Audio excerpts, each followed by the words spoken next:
So I have moved to Windows 10, so I'm hoping that everything is fairly balanced, because I have no idea how that's how the audio is balanced right now. Had to see if I get some input from some people to make sure that's going okay. Other than that, I don't remember what we were doing.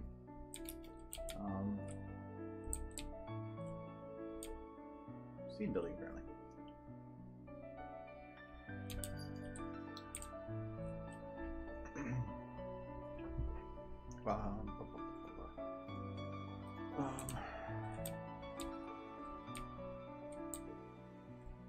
Let's see here.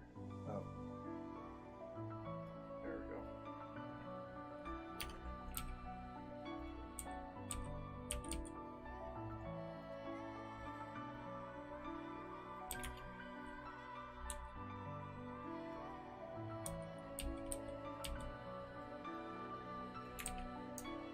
Where's my arrows? For anything. None of my things have arrows.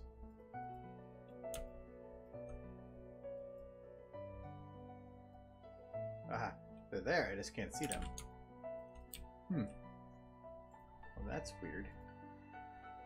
That's fine, I know where to click. For the most part.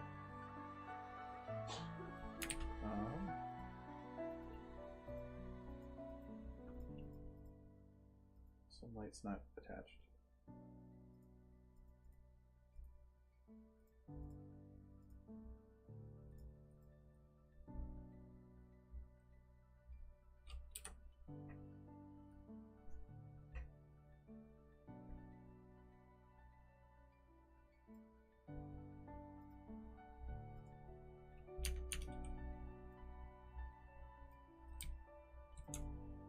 Maybe there?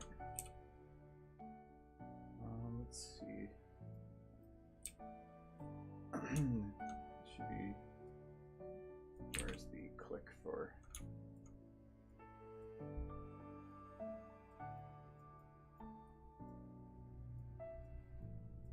Oh, maybe not. Might have to try to figure out what's causing that. That's weird.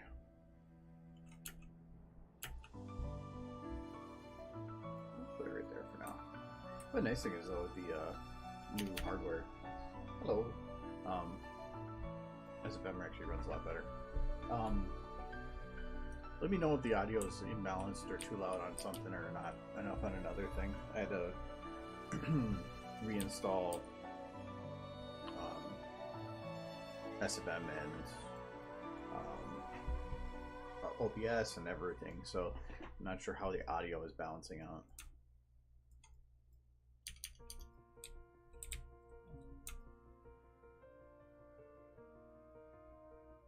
I'll just keep it like that.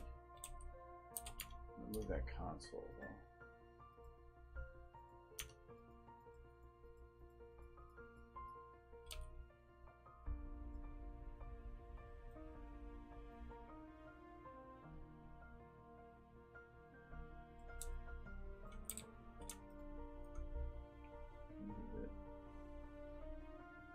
Move the wall and still make it work. Hopefully.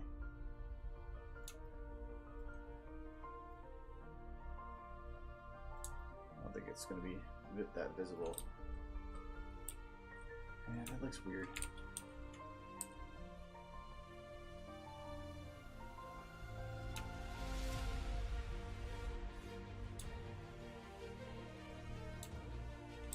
Do that. I really don't want to move this because it's straight out and it works with the ground there.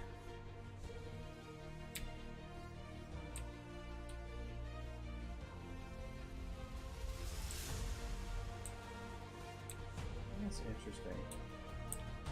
So when I was running this, is it 2? Okay, yeah. Wow. Second preview window drops the frame rate by like 3 times.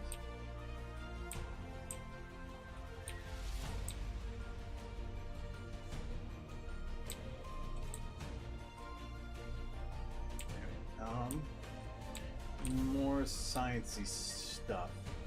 I think I just want to put like chords. What would that be called? Just some chord.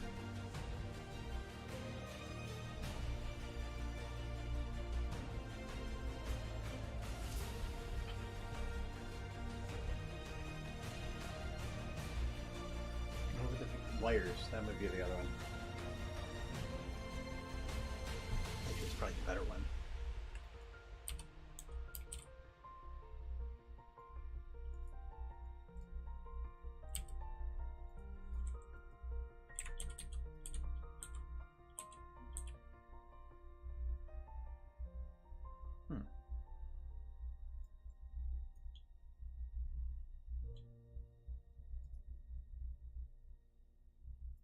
What's that from? Portal 2. I just don't think the ceiling's high enough to utilize these. Oh, Gladys, okay. They're huge. I was wondering, because they're kind of low poly.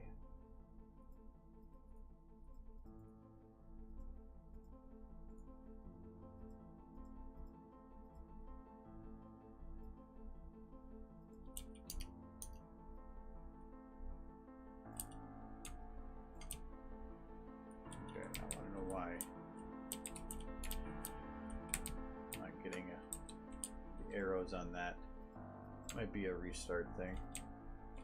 Just kind of annoying because it's harder to work with. I don't know where I can put those. I might not need hanging wires. I think I might just do ground wires.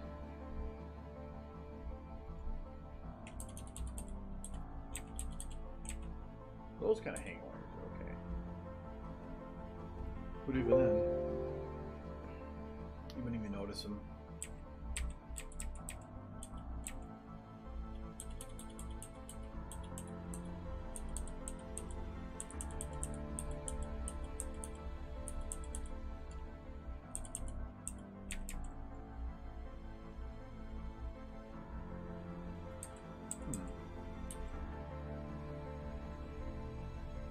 So it's around surface.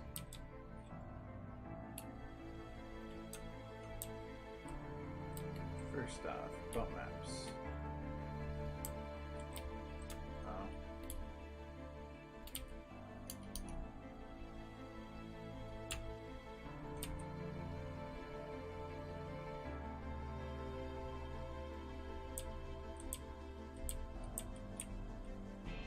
None. Alright, then I don't want like weird flat textured wires on the ground. Kind of. This is much better than this.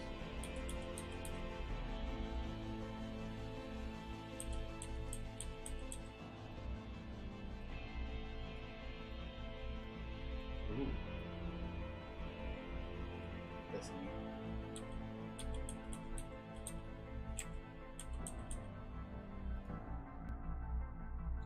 I thought that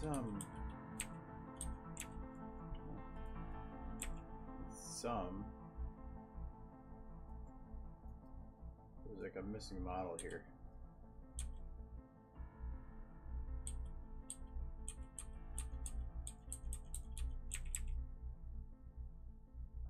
I think that one's also missing something. Oh no, there it was. Oh wait, actually, so maybe those other ones did work. Okay.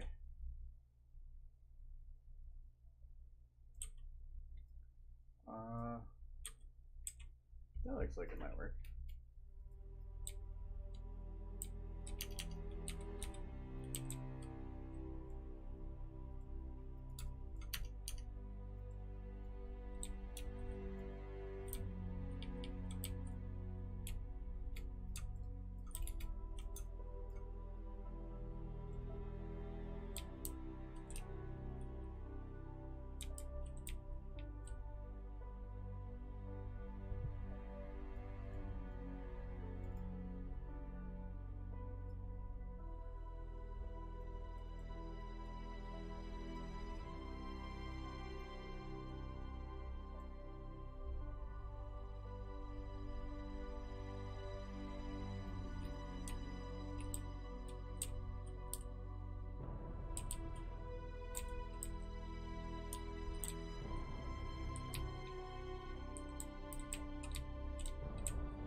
was gonna destroy shadows. Actually, it didn't.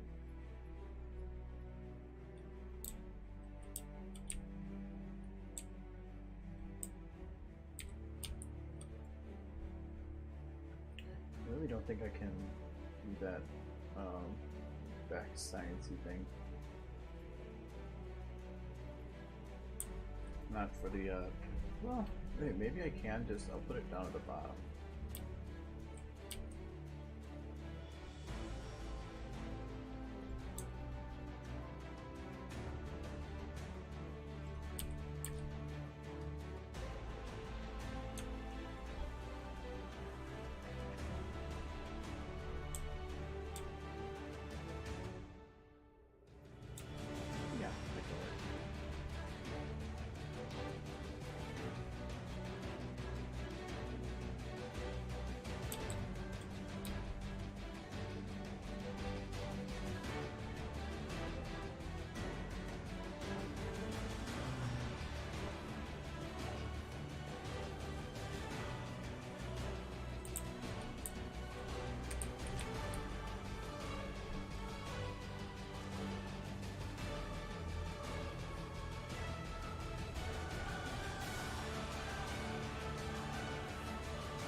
Um,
this is gonna be one.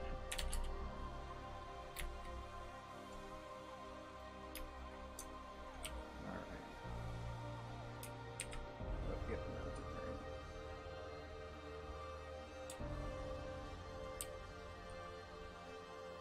So looks like this is gonna take some TLC too.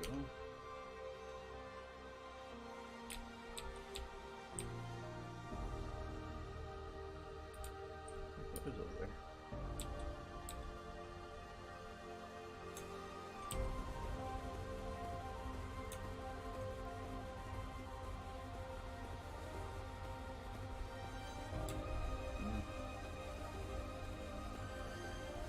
Really annoying not being able to see the arrows.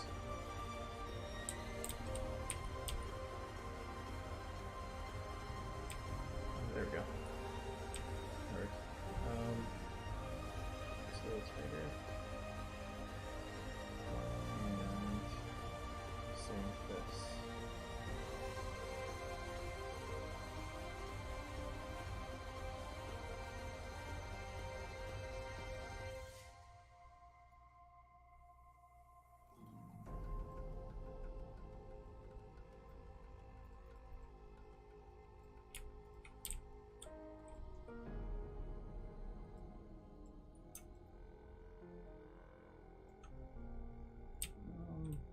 They might be spreading a little too far.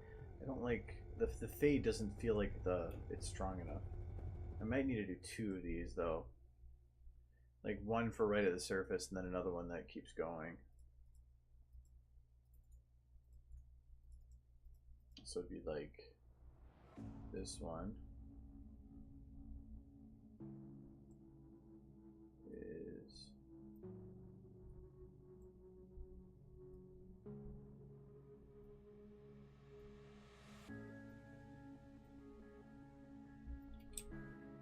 that,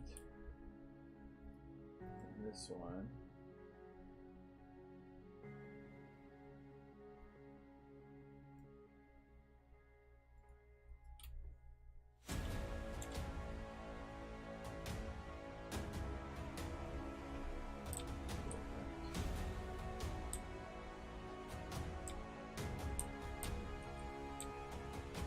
to me that feels a lot better than this.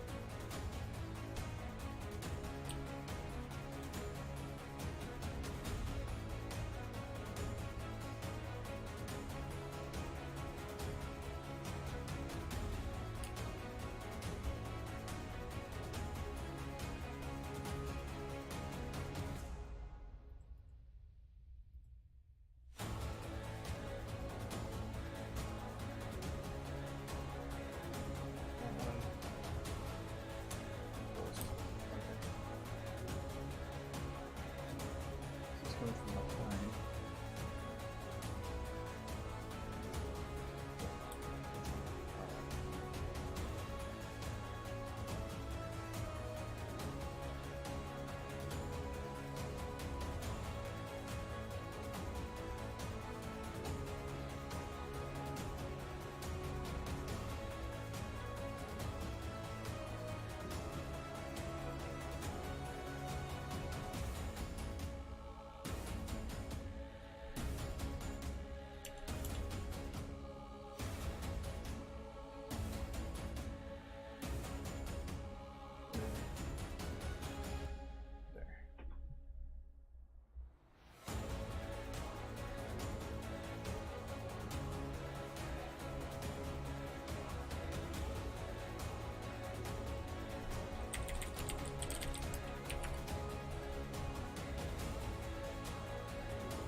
That should work.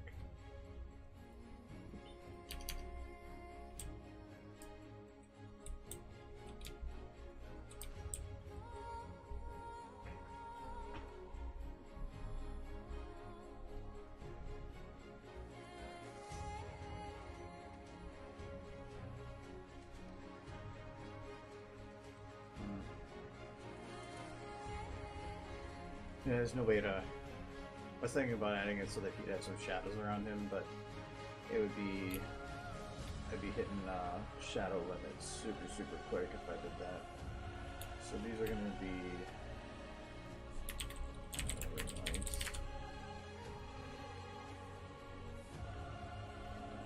One more of these.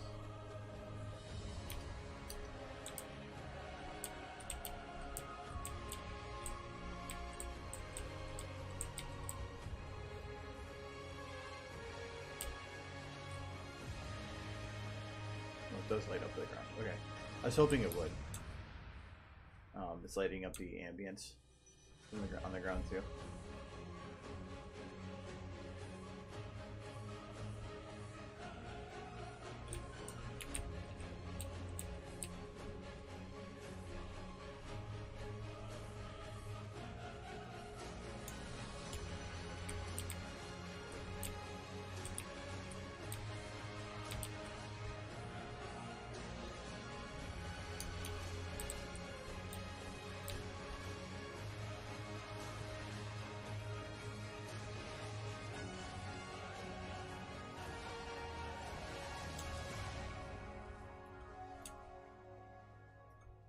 I need to hide that brain. That's getting weird. It's really an actor.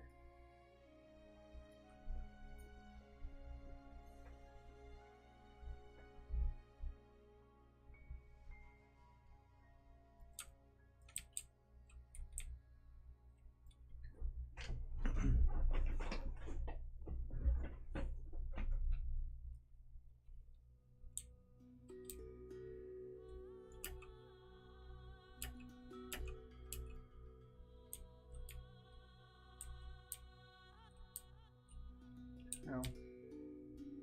One little ID on the door.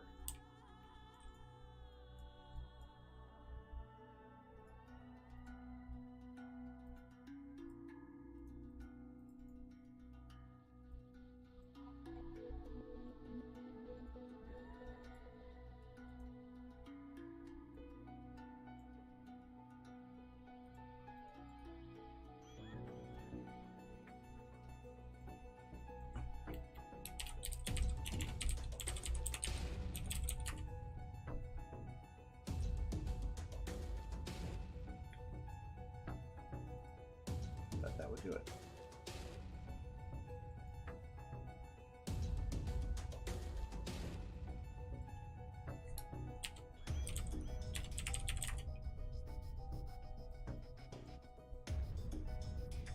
Let's figure out which of these is the culprit.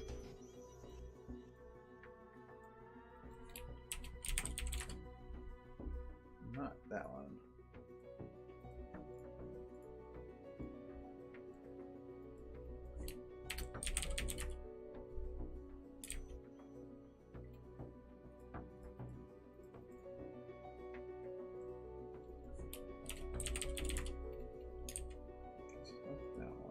Can't be invisible.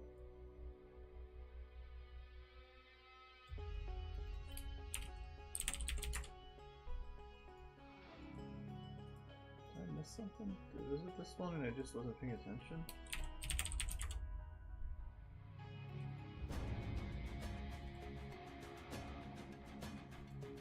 Where is the decal?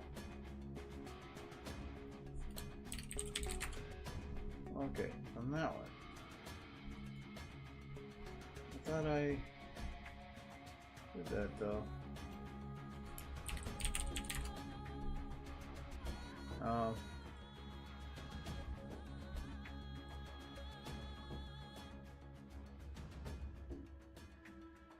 Right, because of the elimination. No, should still get rid of it then. What is causing that?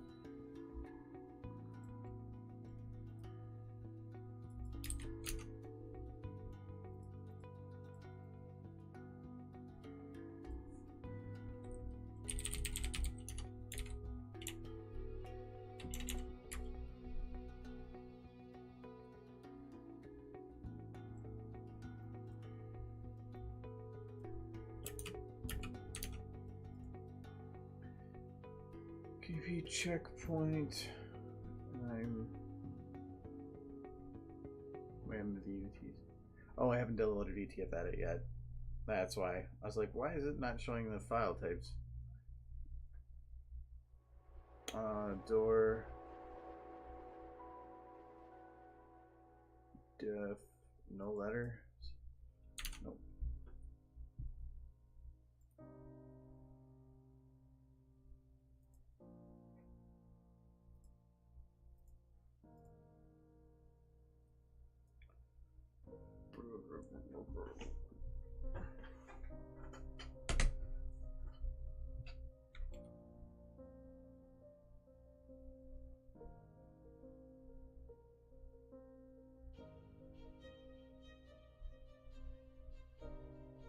Maybe that, but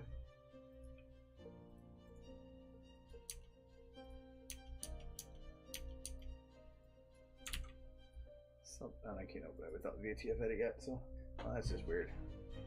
Well, I don't bother with it right now, I'll just leave it.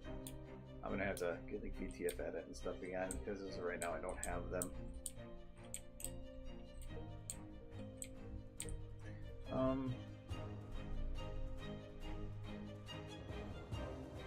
I need, okay, so this is gonna be the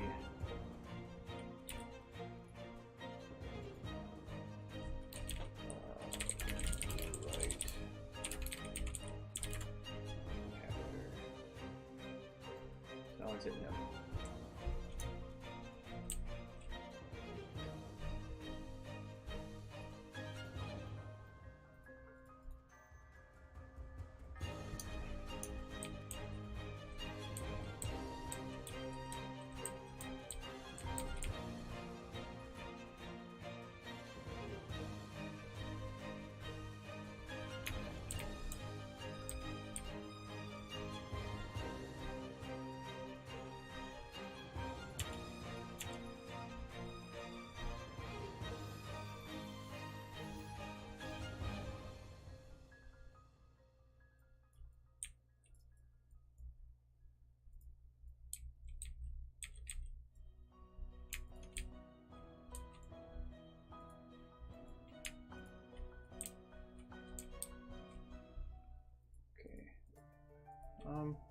Actually, with how it lights his legs, this should be actually fine. I thought it was gonna be bad. Actor,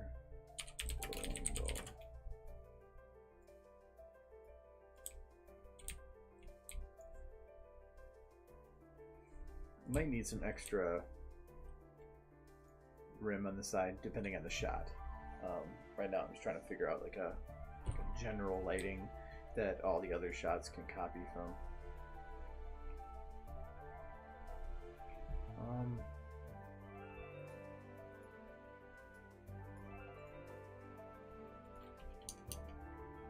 Yeah, if I do shadows on this, it's going to be impossible.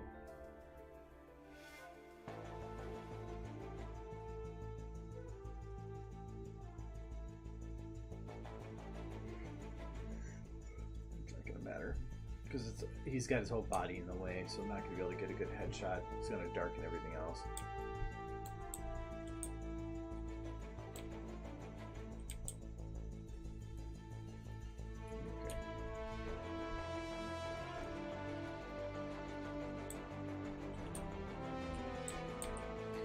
We have here, so I have to figure out still how do we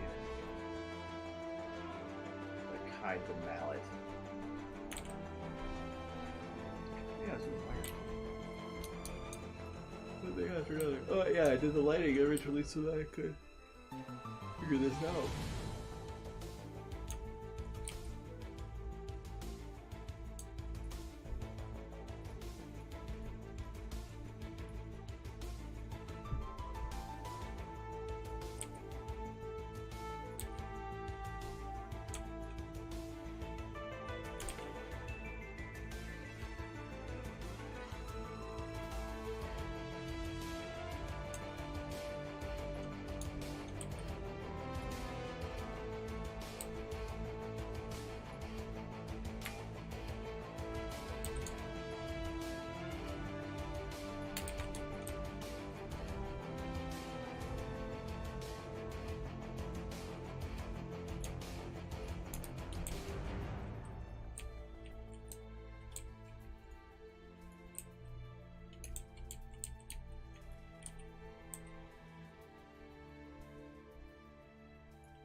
a teeny bit of clipping, but that's it.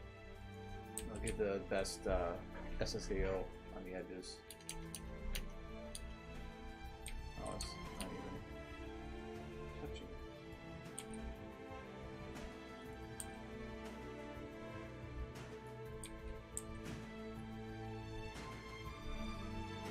Need more cables than that.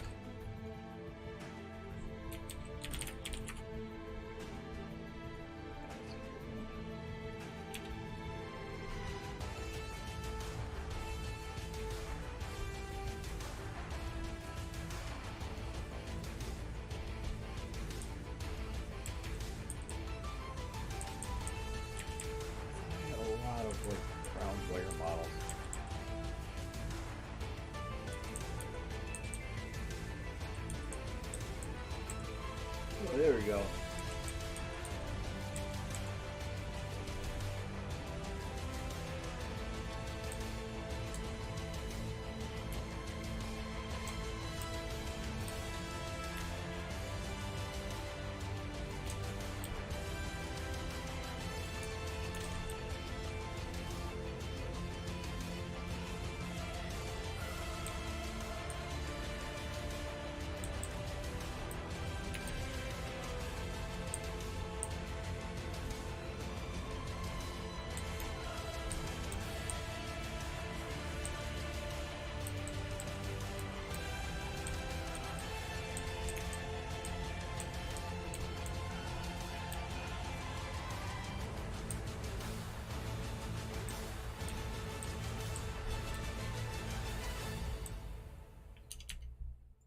I need a bunch coming to the going to the computer she's at too.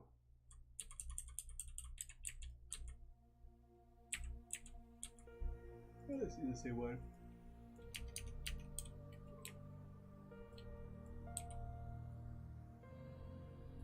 Actually, I can use different segments of it.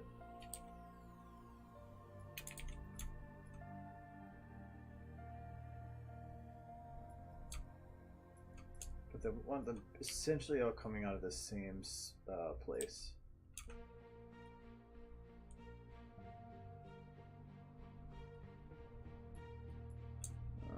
So do have to be a little bit more careful about it.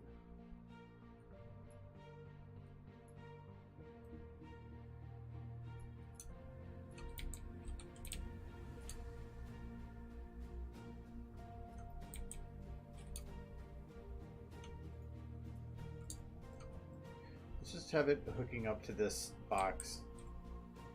I don't need it to technically hook up to anything, but if the camera were to show that area, then I want to at least have it that it's going to something. Otherwise I'm going to forget.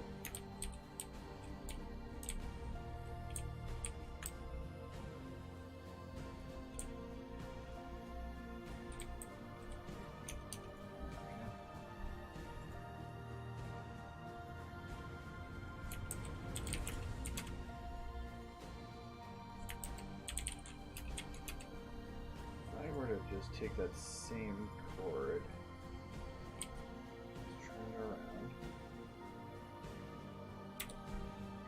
It's different. Okay, so we need 0.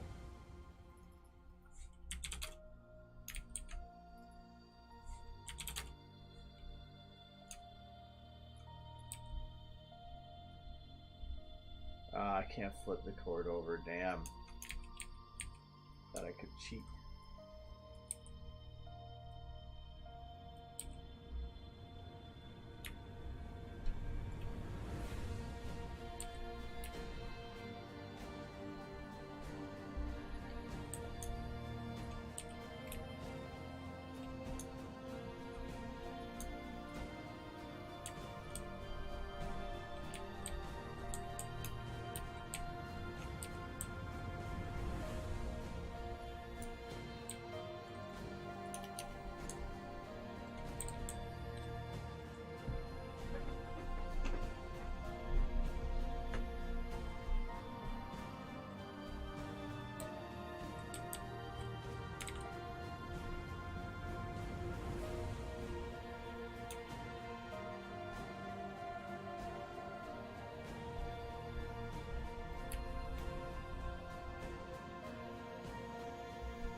how to make that work. Because I don't really have to put too much thought into it.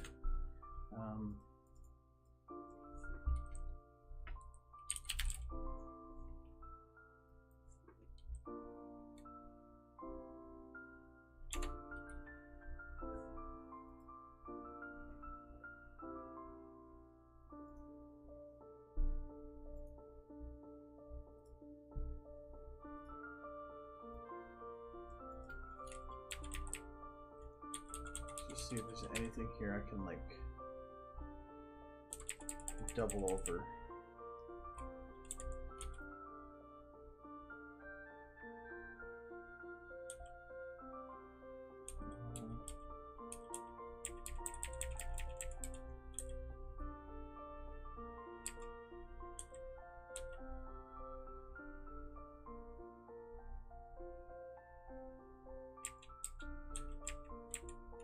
Someone with enough detail that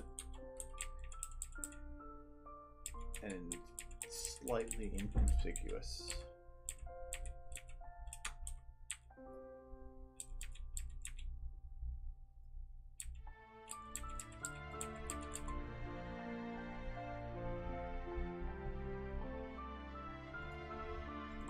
Trees and stuff.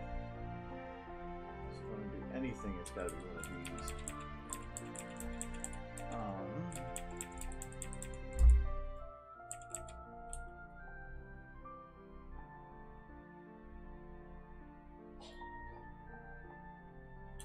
Something with like a rounded top, but that's probably asking too much.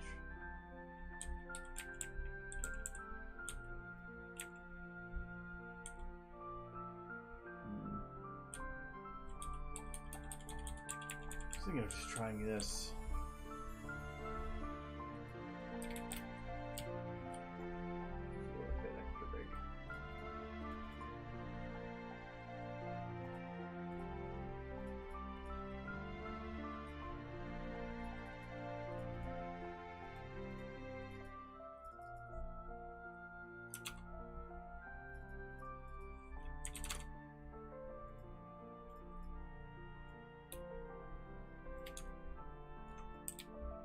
I just have a feeling that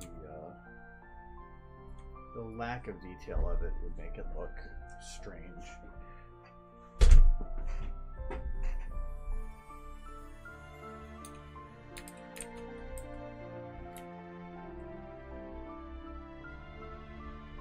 Colorize would be fine, but having it like right here just feels weird.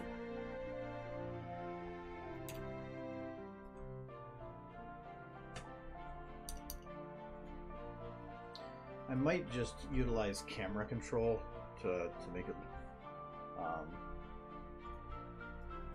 harder to see.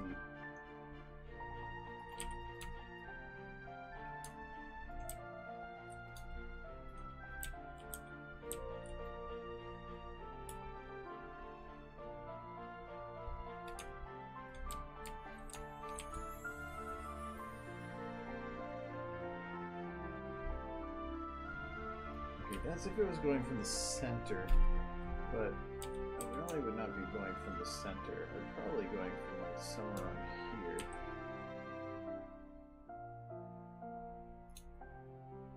And if that's the case, okay, I need to make a central spinning point before I get too far here.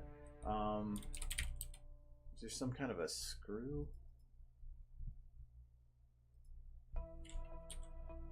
Screwdriver.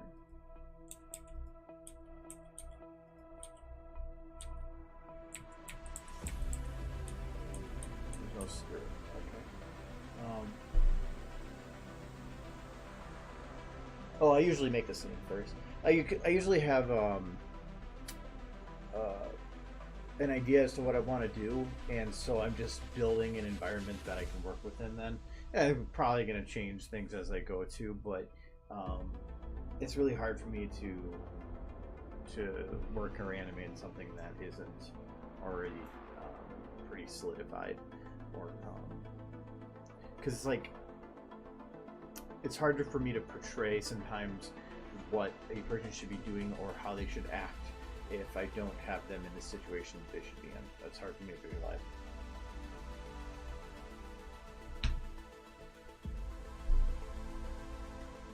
Okay, it's not a big screw.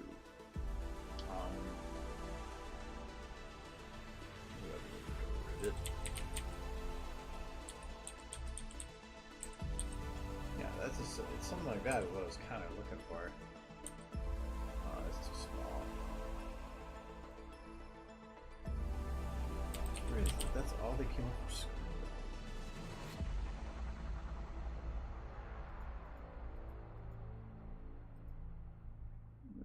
Let's see if Workshop has anything better.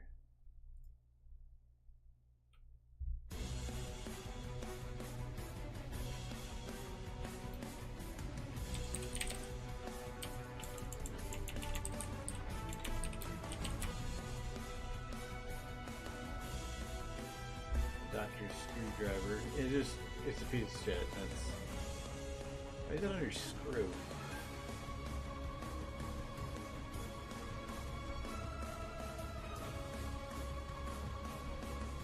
No.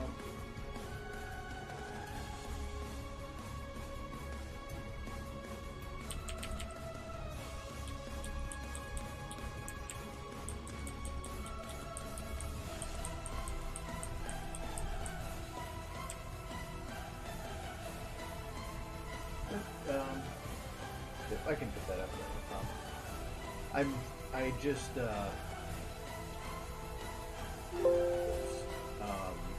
upgraded everything on my computer, so I haven't actually gotten all the settings down.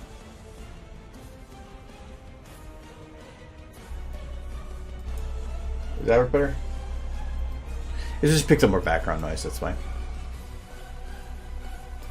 I was trying to keep it to what's minimum.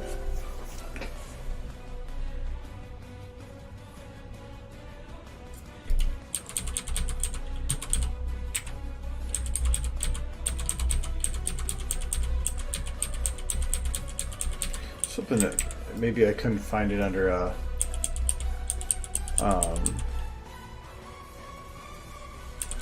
under screw, but maybe if I looked under just like tools, I thought maybe it would put it like as a miscellaneous tool item. So it's something to work as a pivot, like that central pivot point. I'm playing so much Fallout, I'm just going through and seeing these items, and they're all ones from Fallout. It's a hose.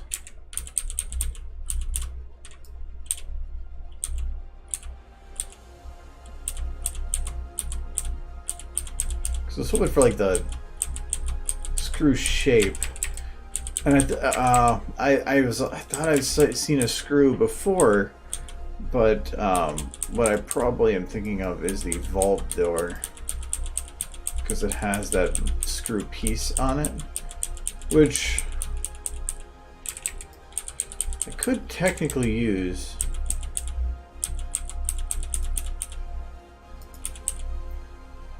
Hello.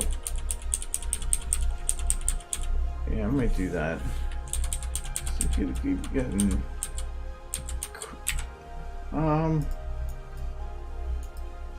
It kind of works, but for its size, it would be blown up to look like crap. Maybe the vault doors one to a degree would probably be the same, but yeah, I'm just gonna do that.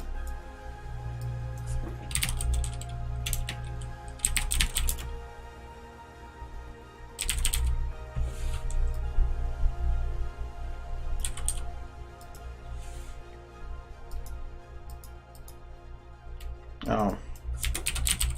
It'd be better if I was... Oh, okay, even on mine doesn't. I thought maybe I was limiting it too much. Can't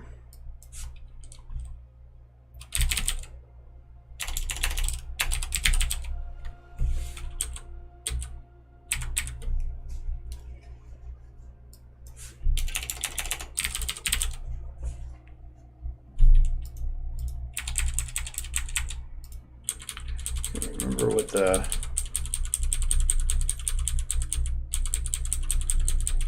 vault door is called.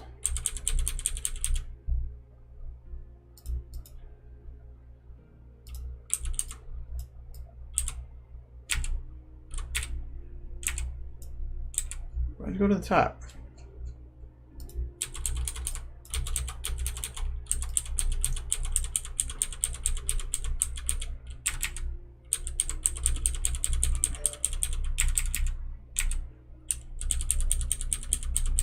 I thought it was like semi-transparent in the thing, so that's why I'm looking at it like this. It's probably under the V section.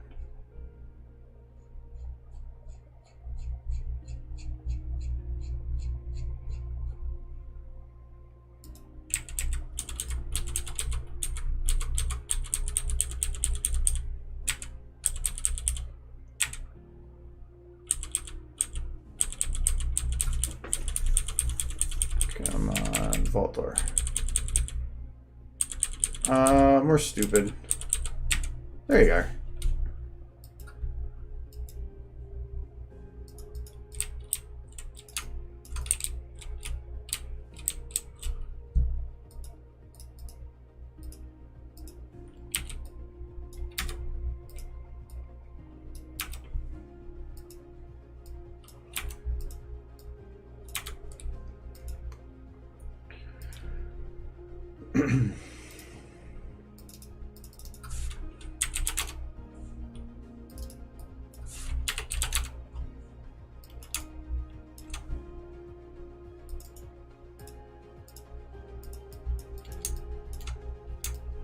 I'm gonna drill in his head.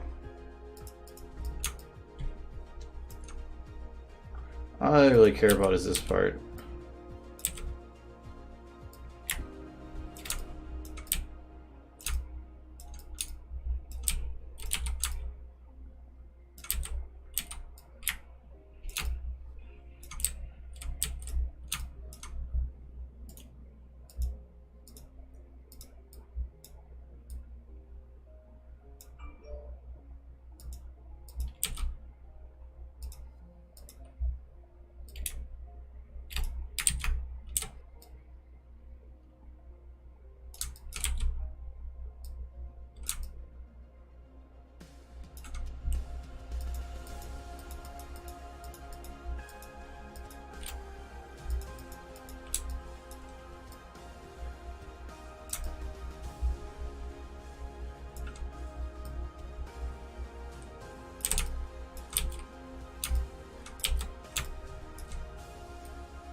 Maybe there somewhere. Oh, they turned you. So I wanted to go through a little bit, like that.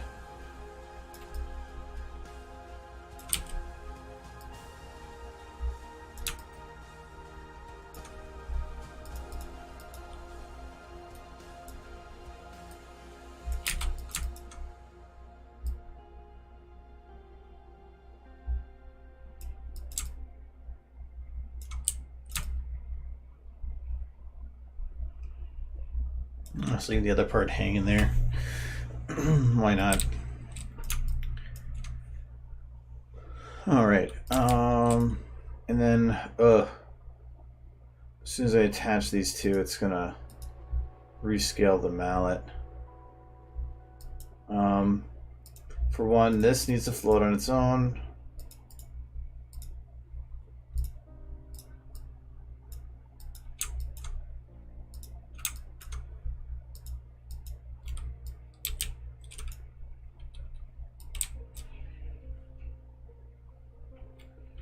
This needs to lock to technically arm? No.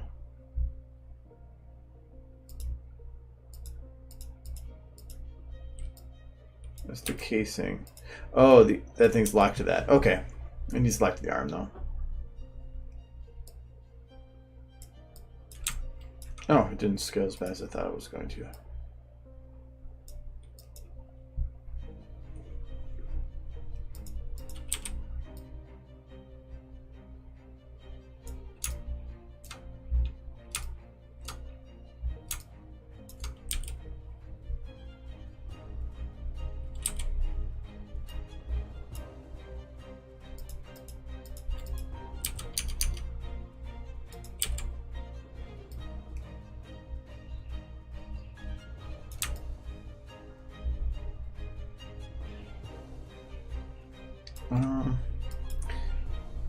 Probably want to make that a little bigger just because it'd make it comedically big.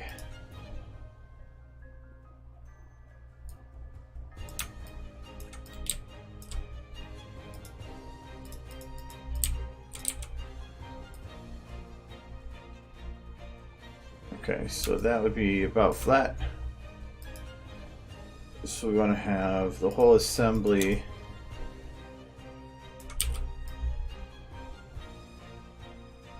going like about there.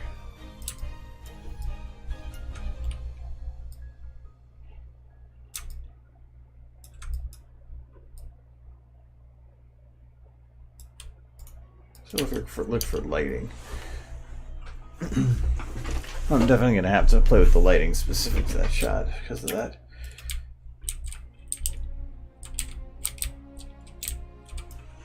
It's actually not that bad if they get it from this angle, which is probably what the angle's going to be.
Gotta put that on something. I don't want to have it just floating there.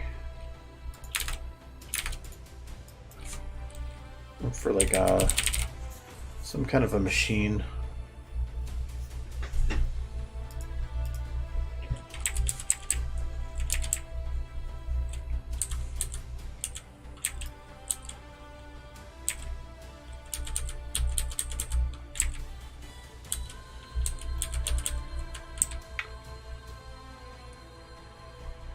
It's fun, or that's the one thing that's fun about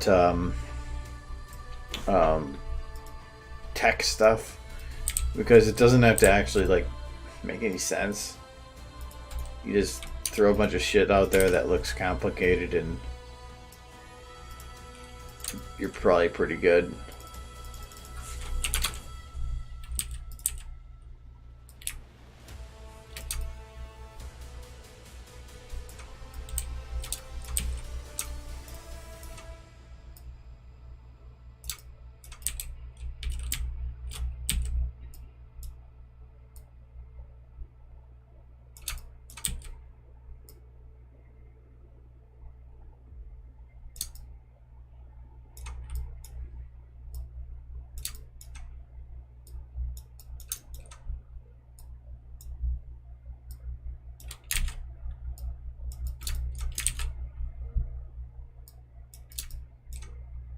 Come on.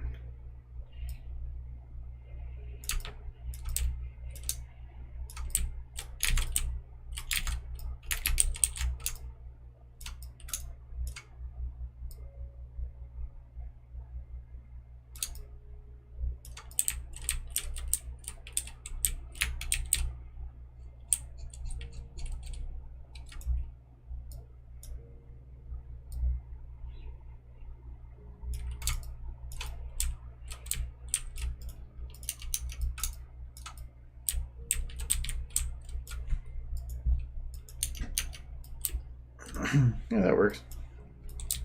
Probably put something below it.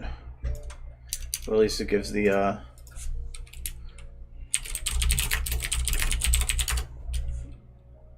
basis for it.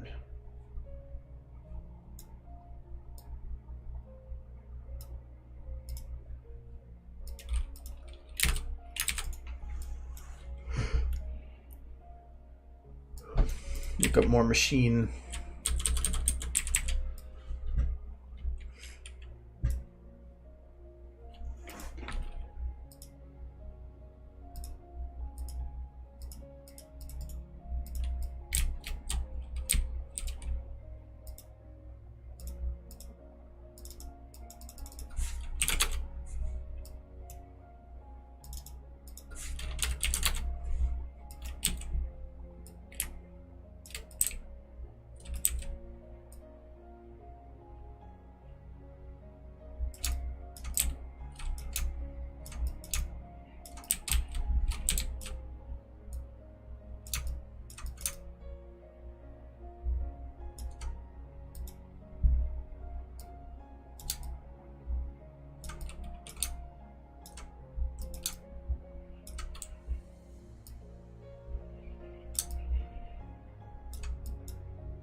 There we go.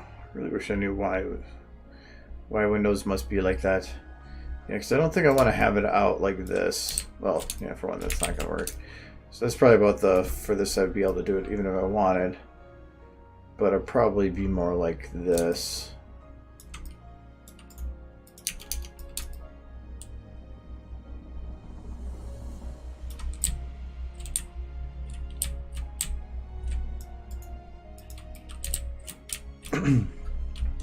Still want something more underneath it. I wonder if I can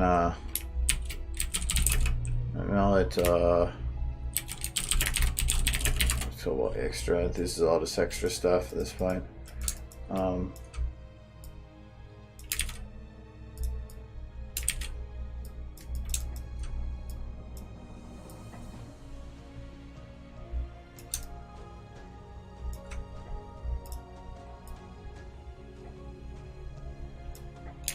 Wait, that didn't save. Or I wanted to make a copy of it.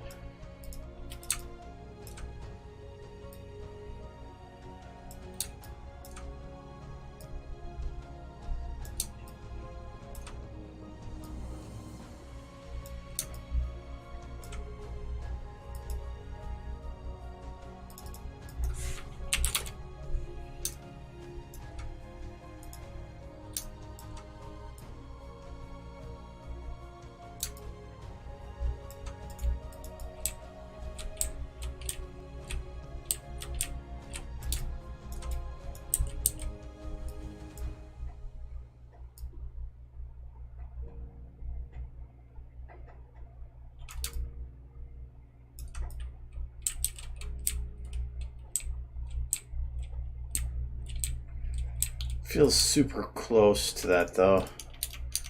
Like this platform, I liked having a little bit of breathing room.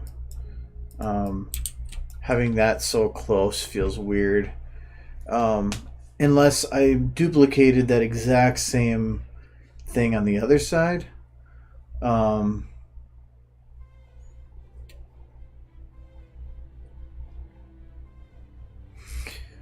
Which might actually be worth it. I'd have to get rid of the electrical bit, but I can just move that to a different place.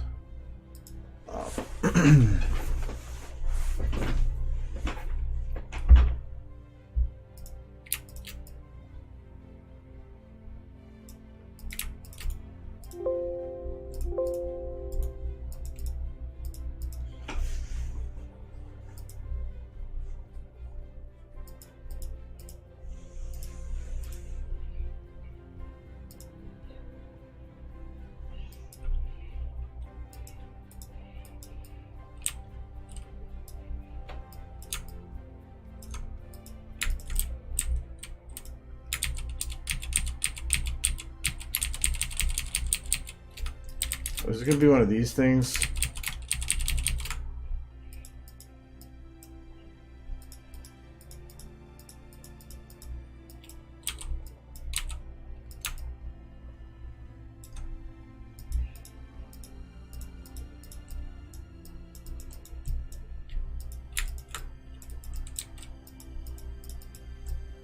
Yep. So SFM has an issue every now and then where it likes to break things in a way that I think I know why too.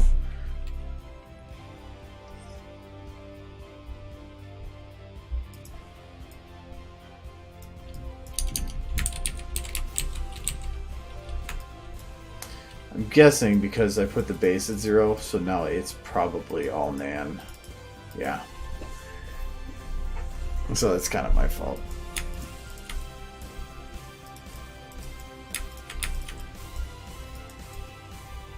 Can't even move the work camera if they're selected.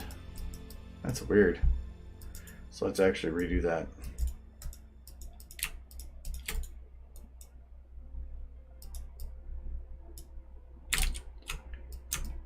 Except for I broke this mallet too.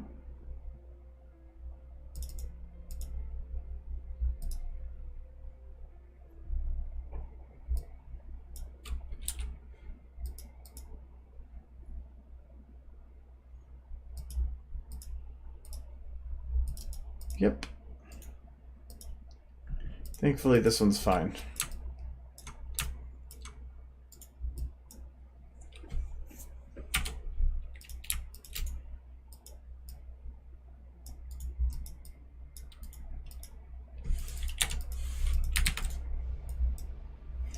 I don't remember what the name of the model was for that.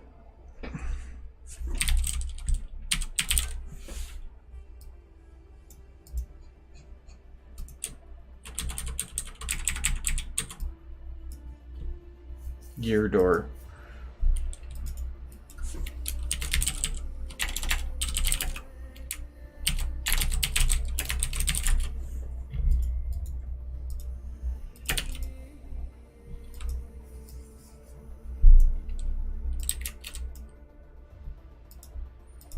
So this one, I can scale to 0 because it's not actually touching anything.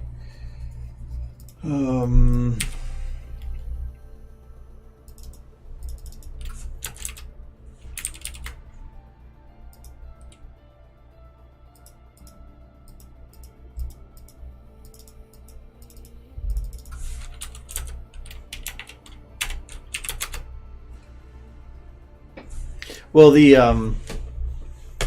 it's if you really look at it, like any Pixar movie or any video game, and you look like take Fallout for example, with these big elaborate environments, somebody placed everything there, so you think that it's that it's a lot of work for something simple, but it's like even for these ones on the wall, somebody went and built all of those models, then mapped those out, and then created all of those individual textures to create this one wall model. So while I'm just going and throwing it out there and it looks super simple, most things aren't. Somebody spent a lot of time meticulously making it work the way that you see it and portray it.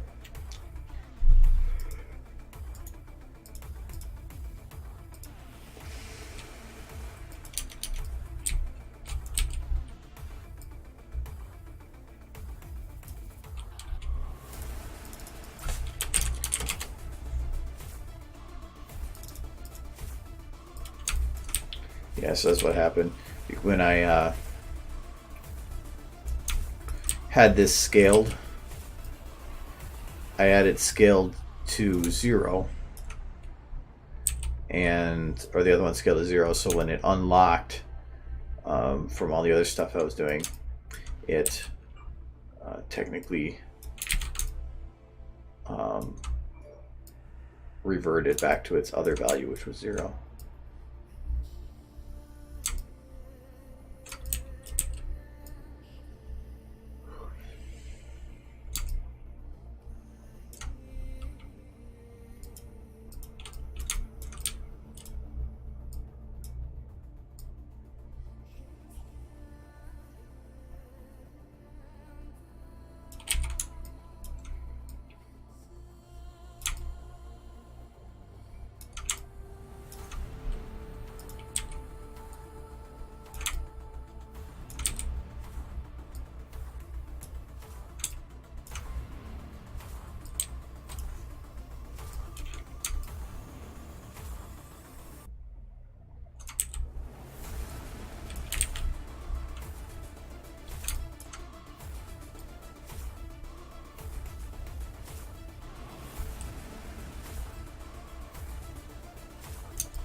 I think it's supposed to be like this.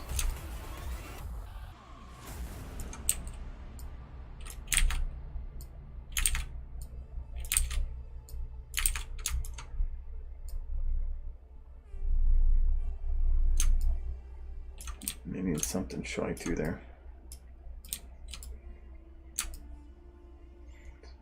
Maybe I had this scaled down a little bit. I think I did.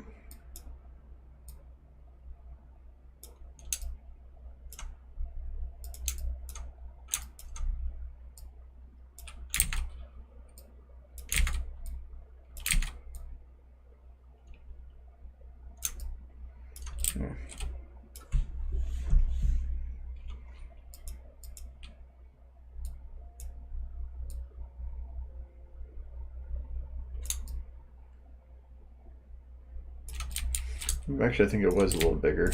That's fine. Leave it as it is.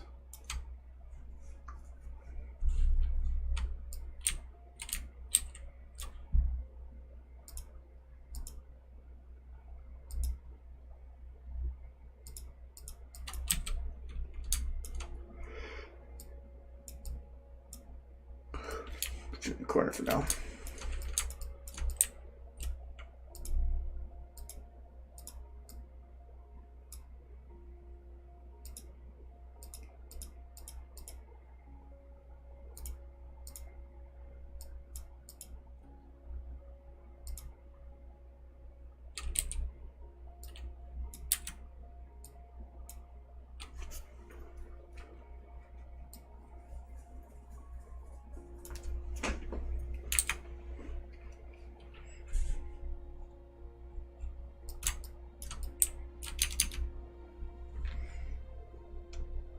So for this other one on the other side, I'm probably not going to put a full like mallet thingy. I just want the symmetry.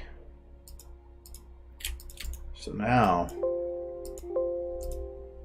yeah, now when I copy paste it, I'm fine.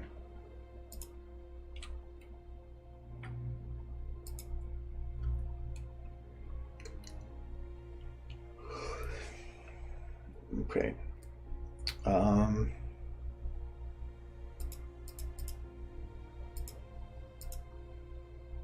This needs to be locked in position again.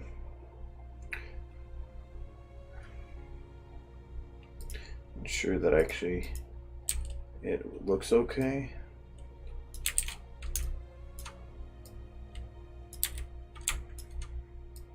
Yep.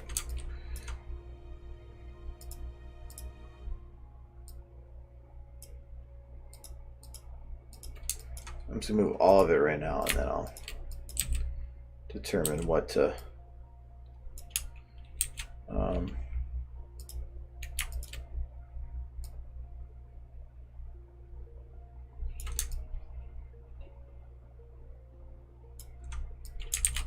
my melon to move. Oh, I know why. I'll fix that in a sec.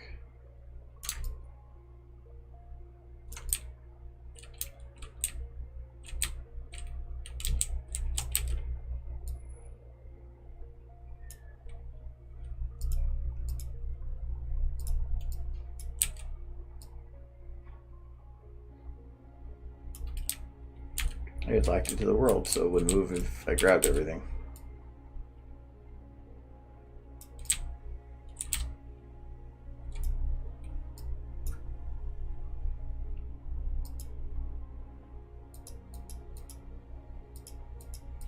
Where did the mallet go?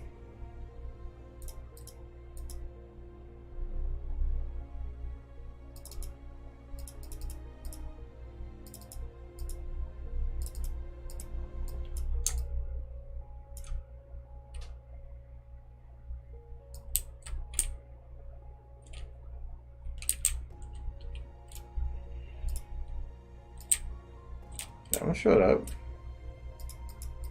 Where are you?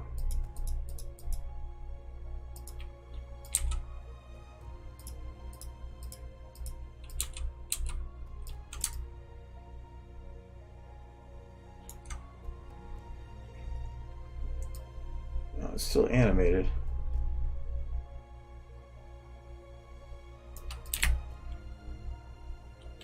What's he over here?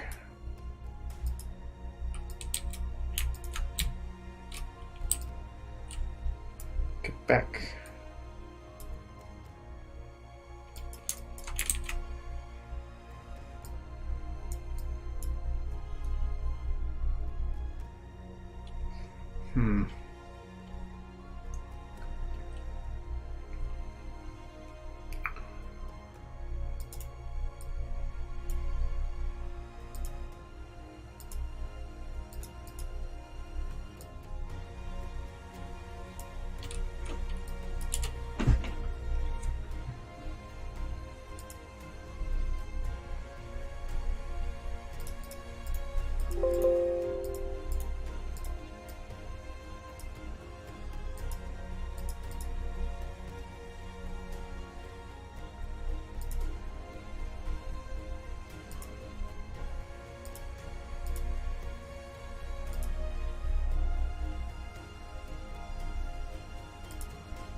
This isn't centered.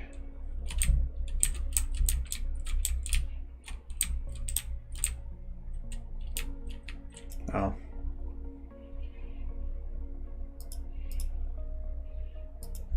When I shrunk its size, it threw off its positioning. Even that, it's still not actually centered. Why isn't it centered? Because I didn't center everything. Okay.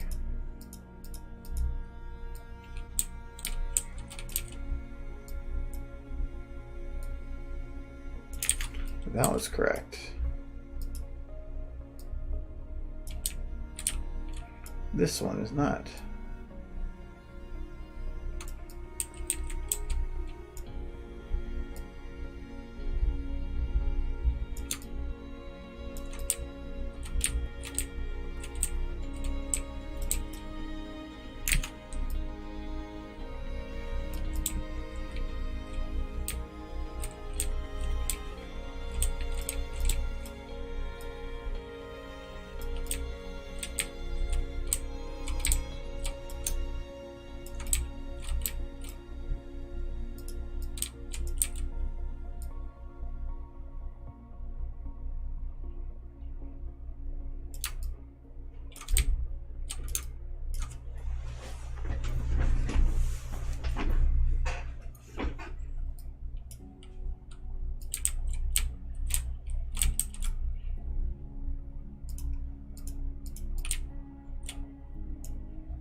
We might just keep this one over there. Because it maintains, because I think that this by itself doesn't, it just doesn't seem right. I think it brings more attention to this than it should, but this doesn't. I also have to readjust the light's positioning a little bit because it's blocking out the light to him.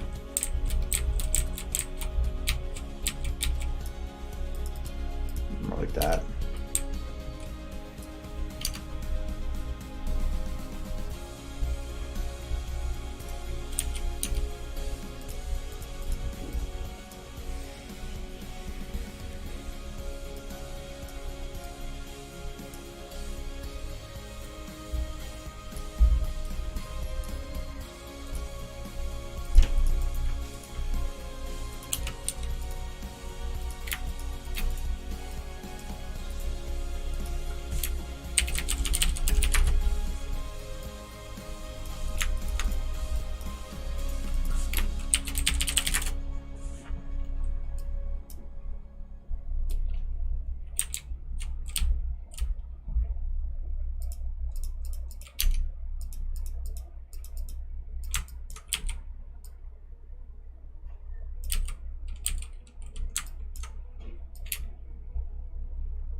Sadly, I can't do the same kind of computer panels as the other side, unless I can find some other type to use.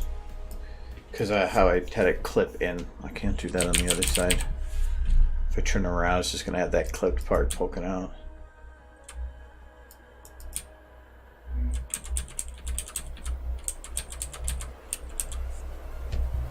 If you have questions, sure, that's fine. That's the purpose for the stream is to answer questions if they pop up. So, unless you're just saying I have no idea what's going on, then I have questions too.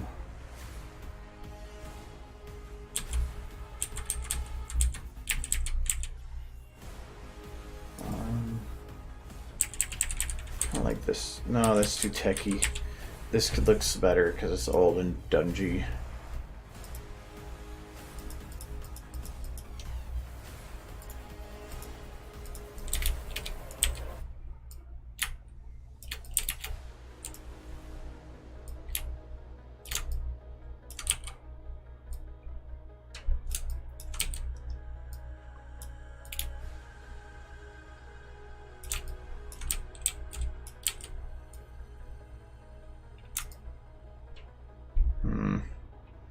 Don't know if I like the screens poking up that high.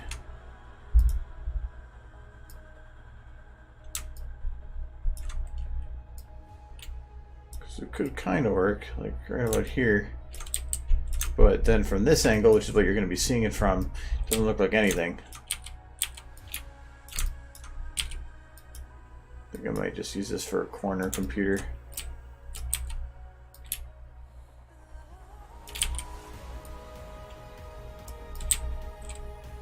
Actually, you know what? I think we had enough for computers. We're going to do. She's got to live.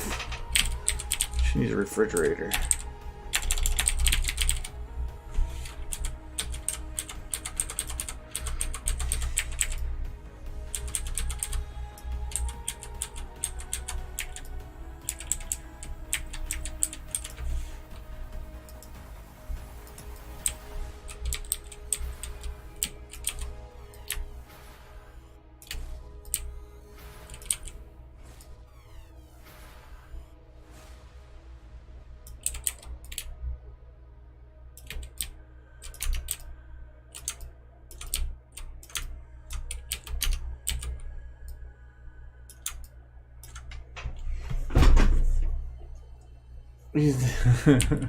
There's a reason. He's got a brain, and they need the brain. It's actually the reason. We have audio for it. Headshot surgery. Ho! Now grab the brain. It's actually grabbing the brain.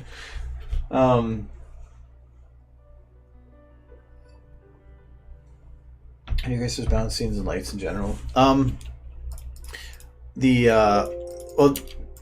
main reason is these models I'm using are from a really nice pack, so they all have built-in bump maps with high detail. If I was using simpler models, it would not look near as good. These models are all fairly flat, but their bump maps are built in such a way that they give them that extra detail. I mean, this is technically just a perfectly flat model. Like one polygon, another polygon going down. But the bump maps give it a lot of extra definition. That's the way like most video games and everything is nowadays, is bump maps give that immense detail. But for the lighting, it's in those whole map, other than if I get rid of those lights here, and then those lights from the transformer, this whole map is just right now 3 lights. And even that I could shut.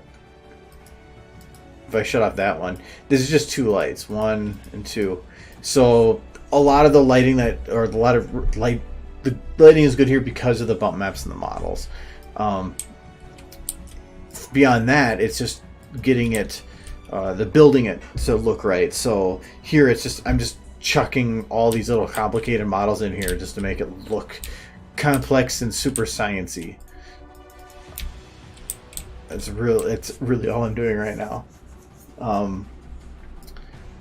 And even this has went through multiple iterations where I didn't like how it was going, or I made it really big because I wanted to try to make it more sciencey in the background, but then for the limitations of what was available, and because of time, I decided to pass on that and go to a smaller room. So that's what this is. Still some remnants.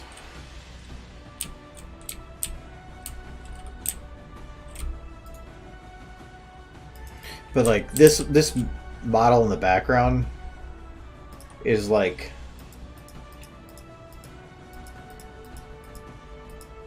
this one. Oh, there it is. That's a single model, so it's not like I built all those tubes or whatever. So as long as I keep the camera from looking at the very top and it was just to this, it just looks like pieces of wood.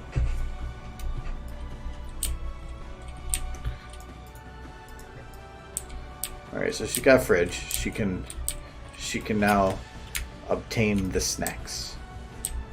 I don't know what this is supposed to be in terms of our scene. And actually, now that I think about it, it's a little bright.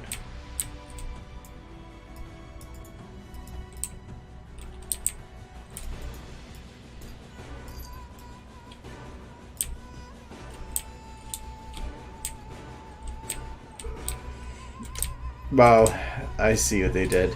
They cheated on lighting by they artificially made all the lighting and all the shadows with self-illumination. So the actual, like, even shadows from this tube are artificial. Huh. It's neat. Actually, this would maybe work for a transformer instead.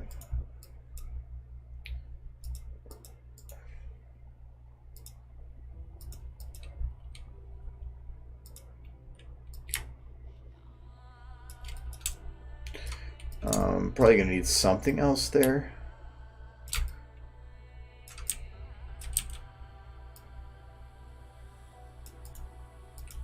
But this transformer actually was one that took some time to get to do.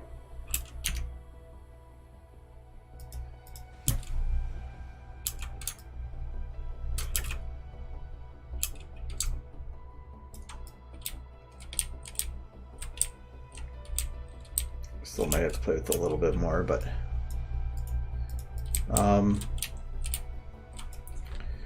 okay with the transformer being over there, but I think I need to do something more with that area.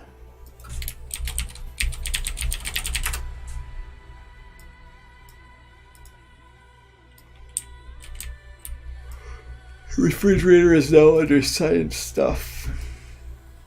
Oh, these are animated.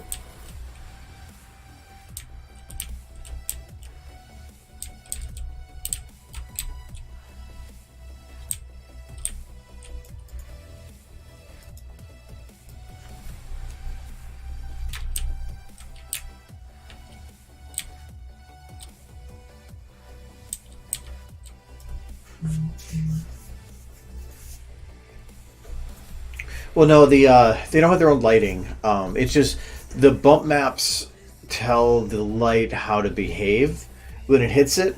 So it creates like an artificial an artificial looking 3D surface. I can actually kind of show you what it's doing.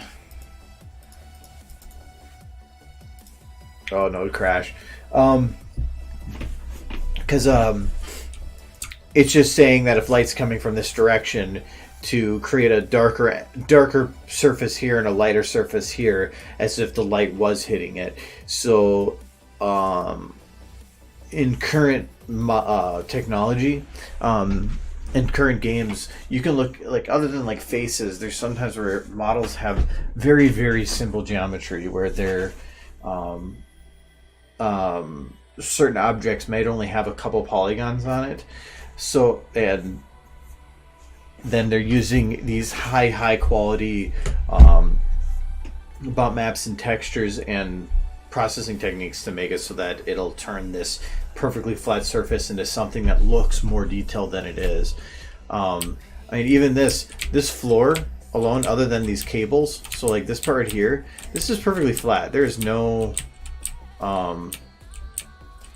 no details to it at all. It's perfectly flat, but because of how they did the textures, when light hits it, it gives it that extra definition. Let's see here.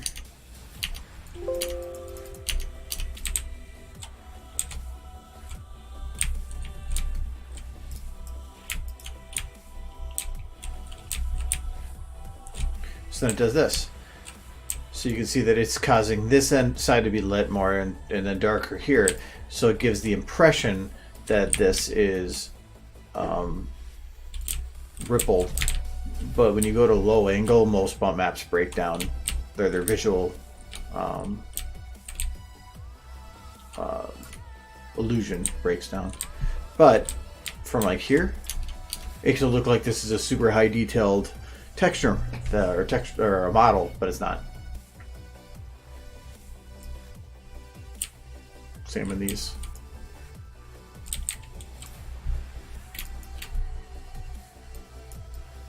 And it works in real time.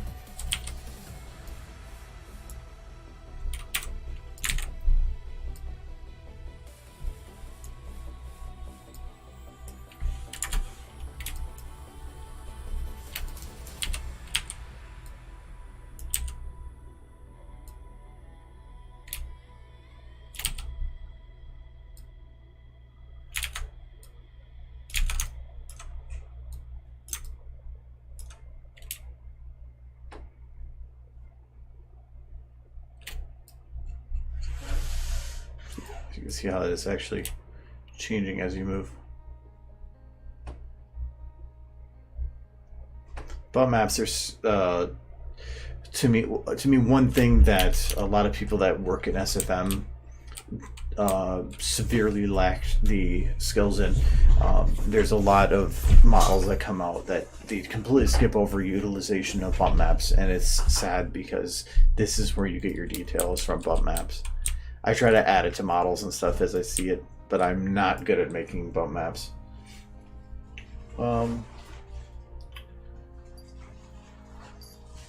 Is it possible to modify a model's bump map via textures? Yep. Yeah, actually I've done it plenty of times before.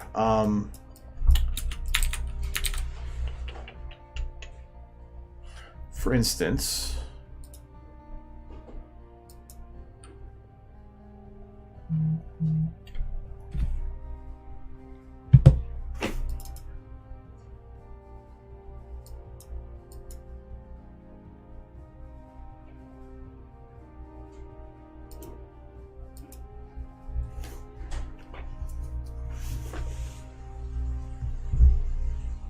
yeah, there's nothing stopping you from doing it. I really can't show you right now. Did I save this before? Oh, I think I know.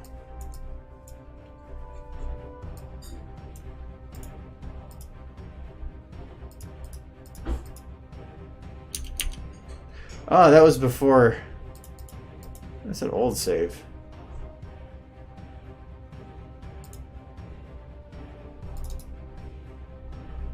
Did I lose my other save? Maybe I did. Even if it doesn't work in that one, I think I did it in this one. I can't make a tutorial about maps because what I know works, but it's nowhere near what an actual bump map would be. I would just get crap from the people that actually know what they're doing. I know what I need to get by. Yeah, so like on Rainbow Dash's outfit here, I added a bump map so that this actually had a little bit of extra texture going along, but actually this is just a perfectly flat model. But it was enough to get by, but I think like even here it was too strong of an effect. Also in the original model, the light's gonna make it hard to see here, but they're actually maybe I didn't put it on this one, but there's a bump map that I had added to the eye on that part. This has a bump map, but I think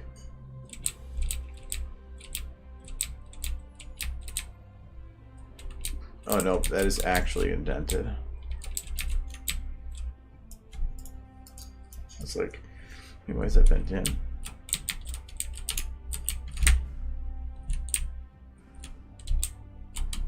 But that one actually is indented. Okay. It's like, I thought I did that wrong. But I could show you how to do bump maps, but I can't really do it today because I just reinstalled all my software and I don't have the software to do it right now. So I would usually use Photoshop and VTF Edit, neither of which I have installed right now. I want to do that in the next couple of days, but I didn't have the time to do it beforehand. But what a bump map looks like is this. Oh, and I can't actually open up VTFs right now either. I could just open up one in a browser.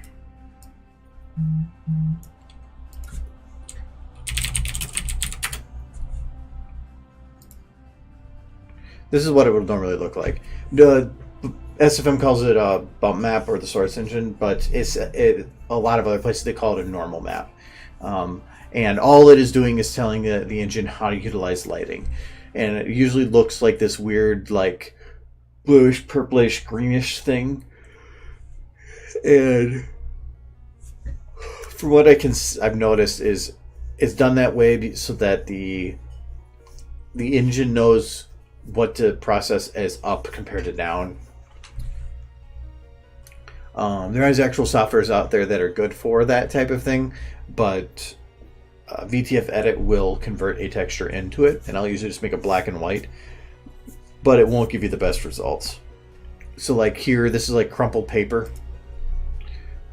So this would just be what you would put as your normal map. So if I were to add that to a piece of paper, it would give it a crumple effect as long as the map wasn't like repeated on these edges. Because I don't think this is a lossless or seamless. Is that what they call it? Yeah. Texture where it would repeat on this side to this side. But yeah, adding that to paper will give the paper a good effect. Brick walls to help it look like the actual bricks are separate in pieces. Just adding it to anything. Like here, this looks like a Star Wars type wall thing.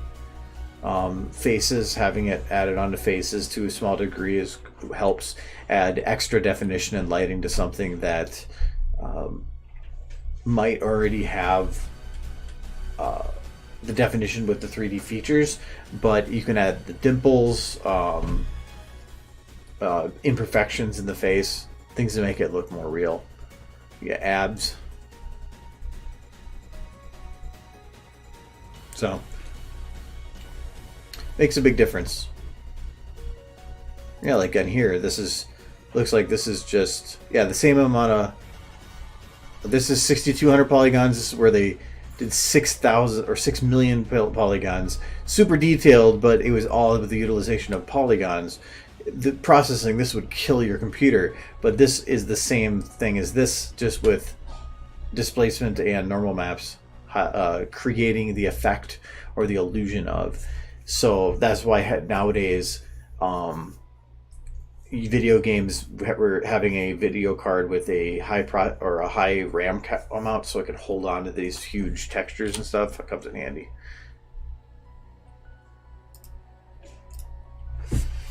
Because like I upgraded some of my computer stuff, but I was using a 5-year-old processor and DDR3 RAM, and I was able to run now current days games at ultra settings just because I had a graphics card that could handle all the other stuff. So it depends on the surface of the model and the complexity of the mesh that you want to emulate. Yeah, but you also don't want to take it too far. So like that, I closed it, but that crumpled paper, if you were to put that on something and you made it too strong of an effect, the illusion would break right away. Or if it was a perfectly flat piece of paper without any actual bends to it and you added crumple to it, it would just look weird. From a distance it might look fine, but anywhere near getting close to it, you would notice it's still a flat piece of paper. So you still have to play with it a little bit, but you could take a model of a crumpled paper, add that to it, and make it feel more crumpled. I was trying to see if I had the Daybreaker one open, because that one had a modification to her armor I made. But I don't think... oh, I can just open the picture, I guess.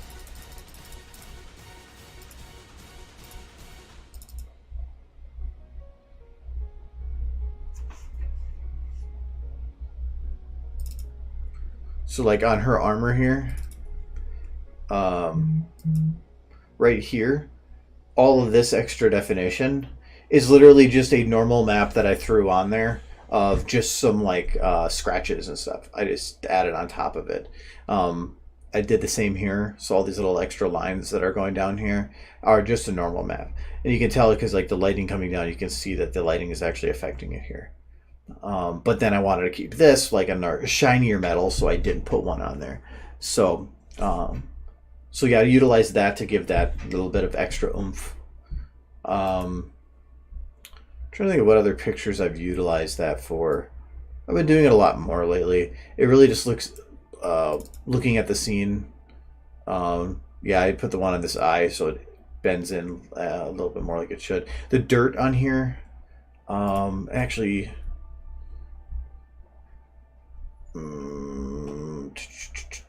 I don't think I have a good shot of it. I can almost guarantee it's going to crash me to try to open it. Well, I don't know. I have to see. I'm kind of curious as to how much or how well this will process. With my new setup and my new rig. Because before previewing this video at full, I would run at about 1.5 frames a second. But that was before having my 1080 and before upgrading everything else. Just like 2 days ago. Or no, yesterday. This one has some really actually bump maps I was proud of. Because when you're doing dirt on a model, you don't want to like make all the dirt bumped. Dirt is smooth and meshed against the model. So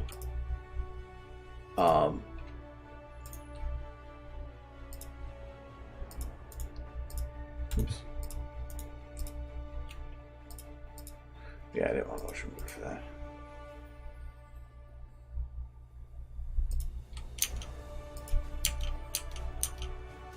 Still wants to run like crap. Anyway. Get up closer here. So like on the scar on the leg here.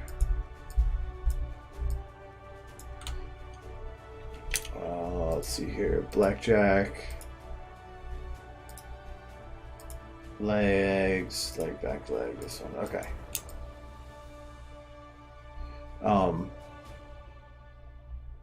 There's a bump map on here to make it feel like the scar actually had depth. So I had originally added a texture of dirt, and then I had created the red scarred area. But then when I did the bump map, I only did the scarred area and not the actual dirt. So while the dirt looks flattened on the surface of her leg, the actual scar looks like it's actually like carved flesh off the surface.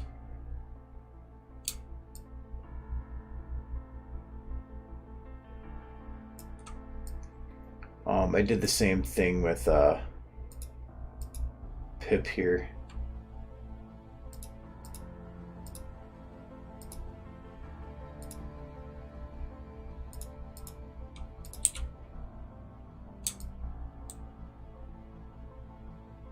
This was just harder to see.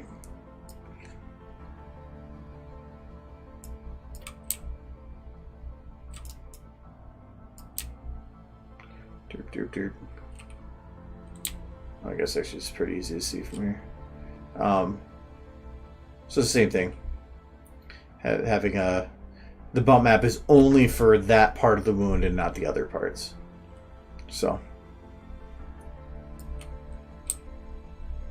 And then speaking of good bump maps and texturing, the Overmare group, their armor and stuff is really, really good for that.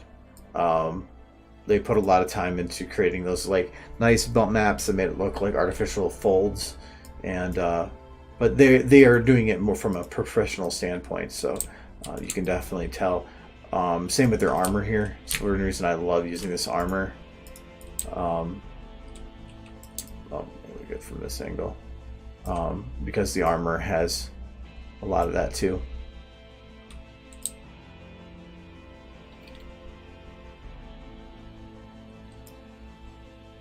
But yeah, my computer always hates running this one.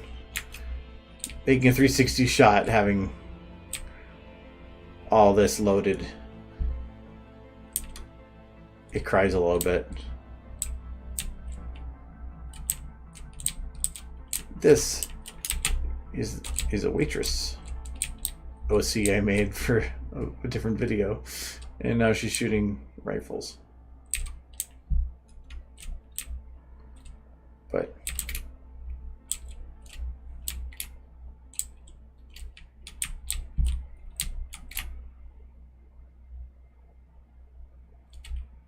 I think I might put way too much stuff into this.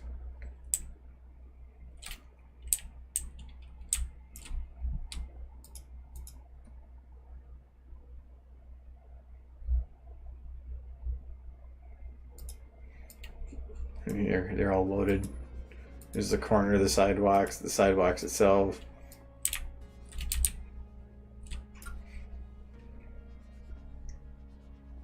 Can you calibrate the depth of field of the textures at a really precise level?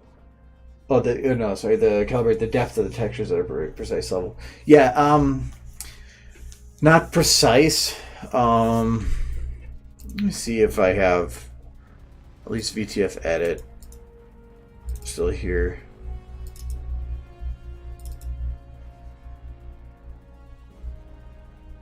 I don't want to do anything with that right now. When you go to create a bump map in VTF edit, when you go to import a texture to it, there's a special little section that says bump map, and if you check that, one of the things in there is depth.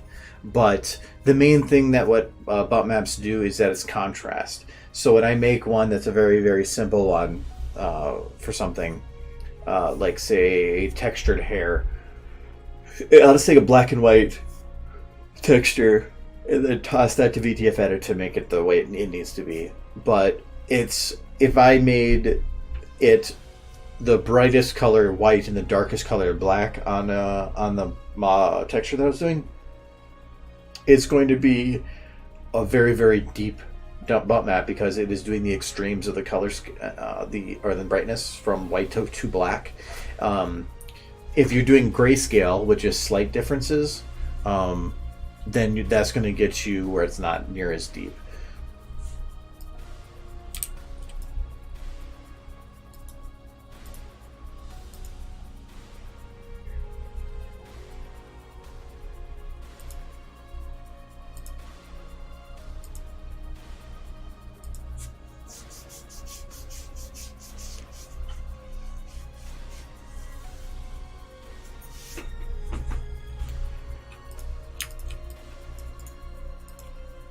Oh yeah, you can see two here.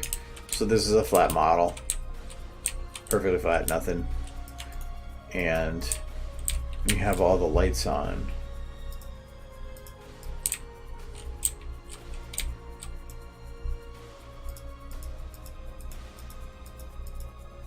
You get the little edge lighting and everything. So that's this looks way more detailed than what it is. But I know how bump maps work, so I was able to utilize that for lighting this, making it so that I knew that if I took a light and I put it just below the surface here, like this, if I put it above, I would be lighting the surface of it. But if it went from below, technically the bump map is still calculating the light hitting it because it's getting it from that angle. Because that surface would still be from below, back there, but I'm not lighting the surface, so I'm getting this nice edge lighting, or this nice bump map lighting from this light, but I'm not actually lighting the models themselves. Because if I were to do that, if I were to raise this up, then I get this, and I don't want this. This doesn't give that nice sharp detail I want. This does. So.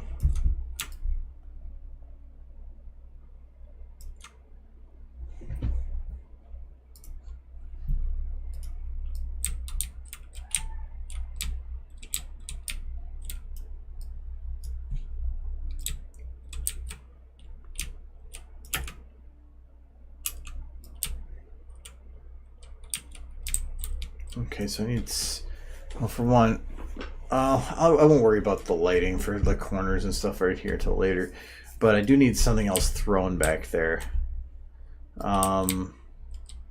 Actually,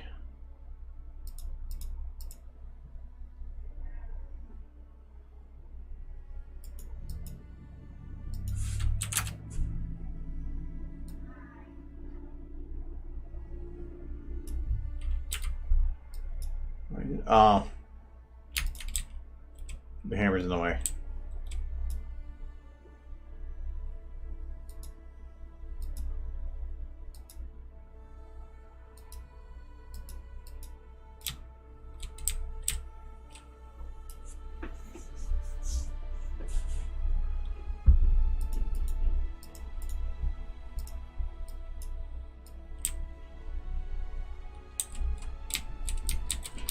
I'm going to put some up here, but I'm not going to utilize a couple things. So for one, can I shut off shadow? Sure. And two, this is going to be very low lit.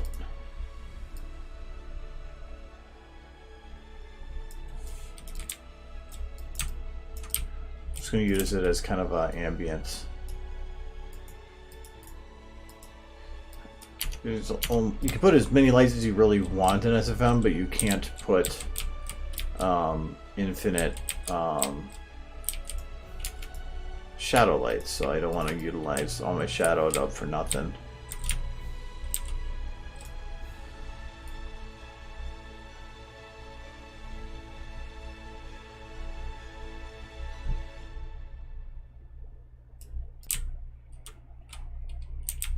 So even though that light really doesn't make any sense up there, like why is this lit?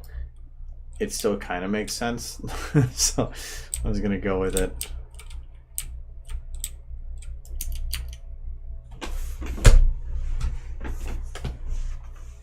So you can use the bump map to highlight the shapes of the models. I'll have to watch the streams Friday. Maybe you can teach me more then. Yeah, I hope, or I should have all the stuff I need installed. To do that. I was going to try to do it before stream here, but then I ran into some issues with trying to get Steam up and running, so I wasn't able to.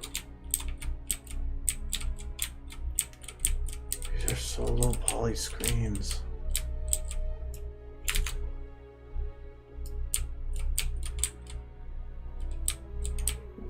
This is still, actually, this is low poly everything. Like, it looks pretty good from like here, but not from like here.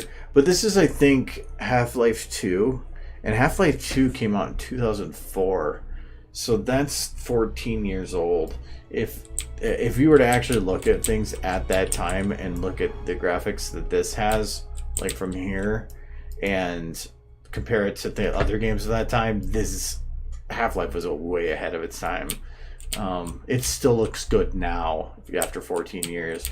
But yeah, if you get a little close, you can start seeing where some of it starts to fall apart a little bit.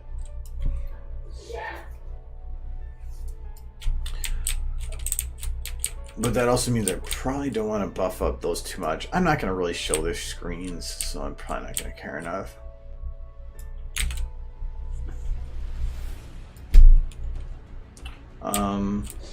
Oh yeah, I want more chords. So as of right now, this is not...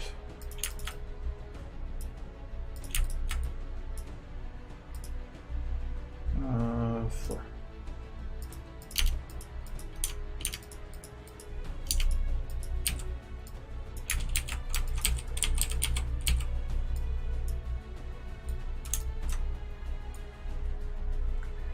Yeah, it's not hooked up to anything.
Seems so high quality workshop models, but every time I use them, more than 300 shot, SM just crashes.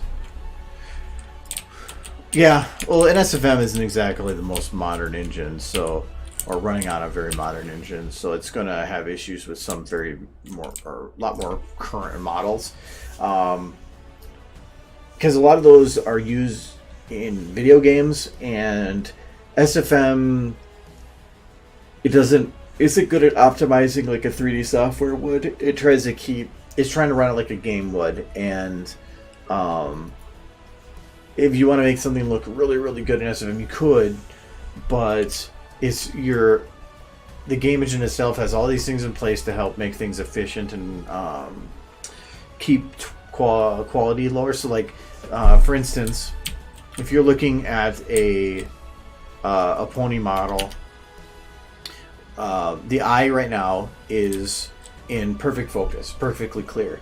But if you were to take any other texture for almost anything else and were to go that far away, it would start to blur at that distance, because to save processing power, it's lowering the quality of that texture from that distance, because it's saying it's farther away from you right now.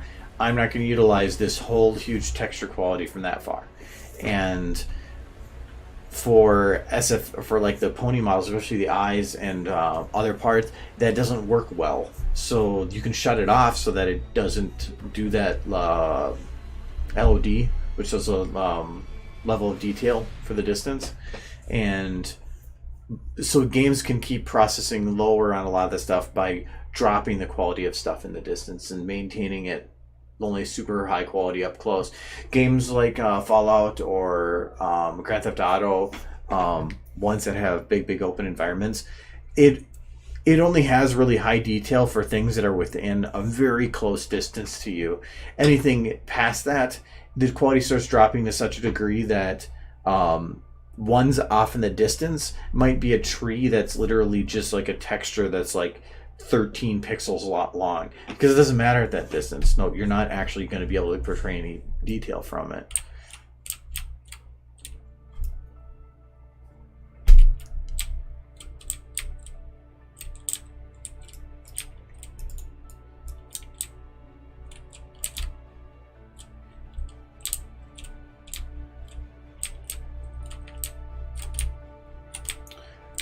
I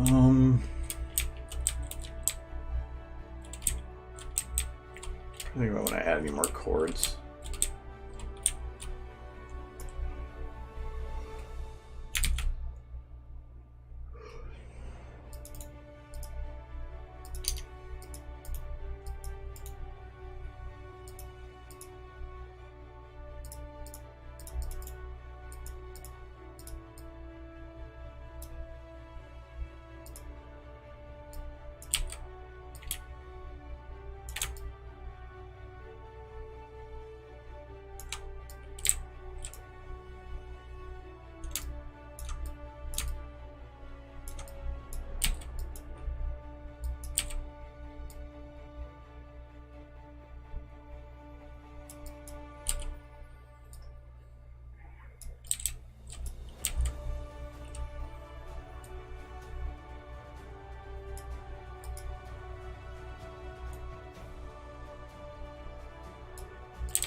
There.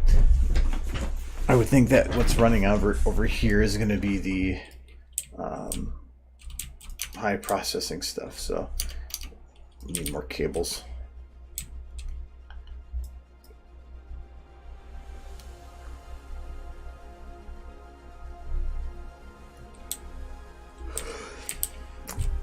I need to play with the lighting a little bit here still, because this light should not be right up the edge here.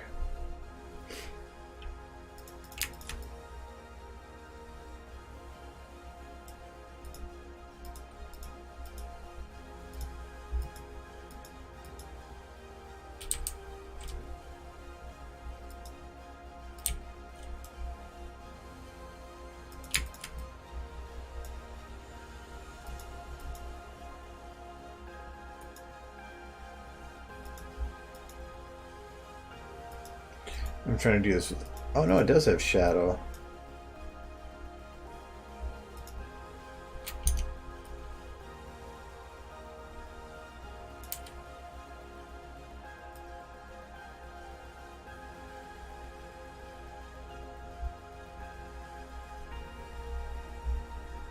If it does, then... Oh. Technically, I can kind of see the edge.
Yep, then I'm not missing out on... This is actually meant to light.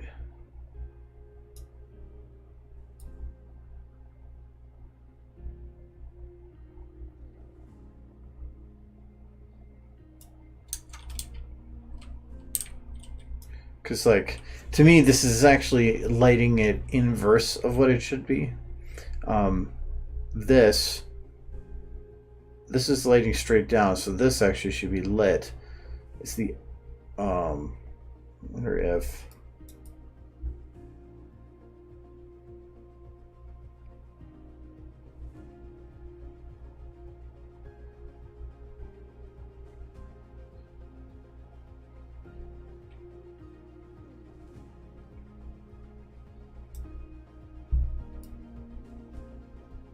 The shadows aren't going to care at this.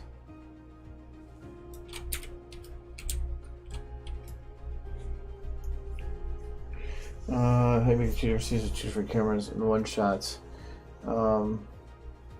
This is your friends and so on, and then the camera has to fade, show faded scene showing the whole room.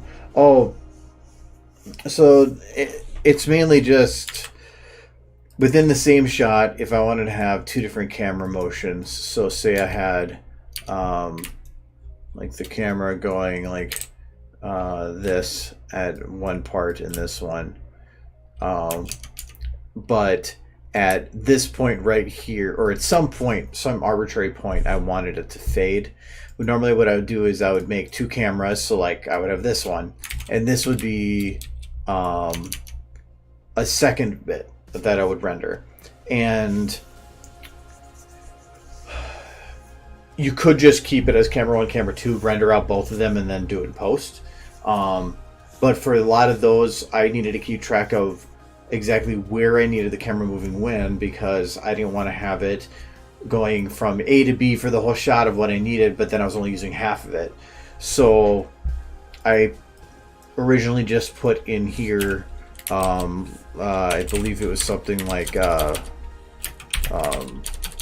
something like that, or even just like this, and had the 4-digit number be the frame count, and then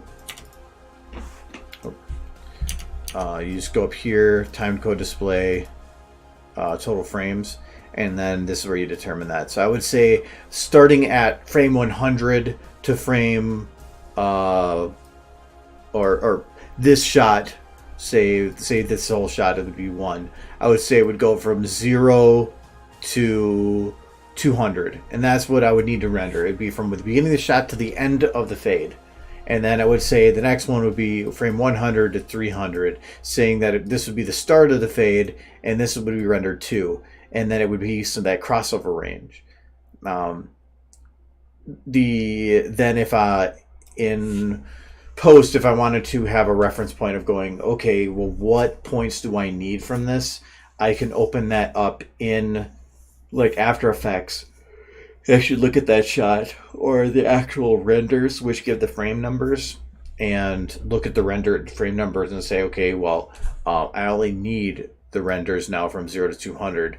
So you can either like chuck the rest or something. So it's just my way to keep my my head together with it. The difficult part with some of those shots was that they required changing in lighting. So I would have under my lights, I would have two groups, like that would say like render 1, render 2 or something. So after I was done rendering and I needed to render that shot again for the second scene, I would switch to the camera, and then I would uncheck the one box and go and check the other one. So it'd be like this, and I'd be like boop boop, and turn it on so that everything matched up for what I needed for that specific one. Actually, what am I doing? I can just open it. I can show you.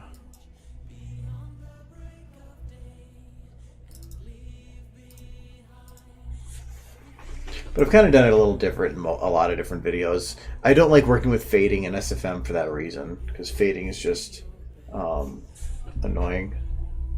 Let's see what you mean here. Okay, this, yeah, this one. So you're seeing the fade right here.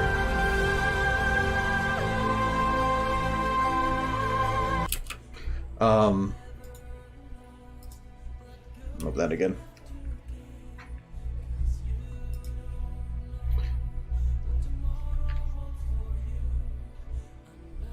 One thing I didn't like about this shot was that these pillars, I hated this section right here, the whole building, more than anything else. I made the pillars and I couldn't get the map to build to follow them right without having issues. It sounds so simple, but it wasn't. That I just gave up and it just floated them there.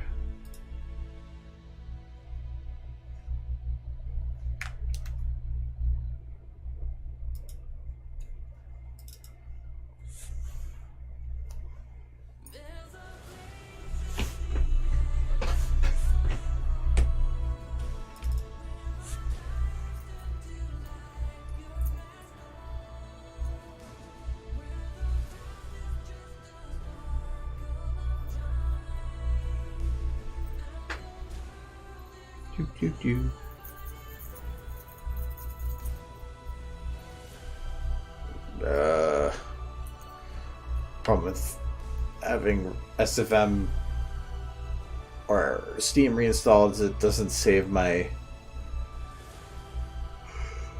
UI stuff.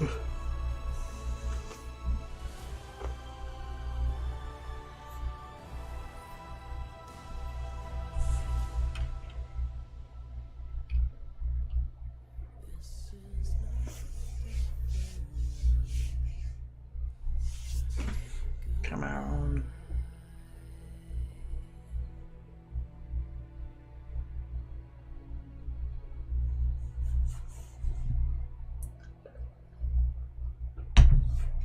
There.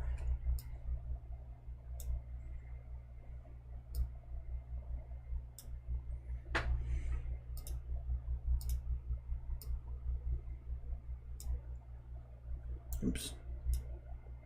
There. So what you're needing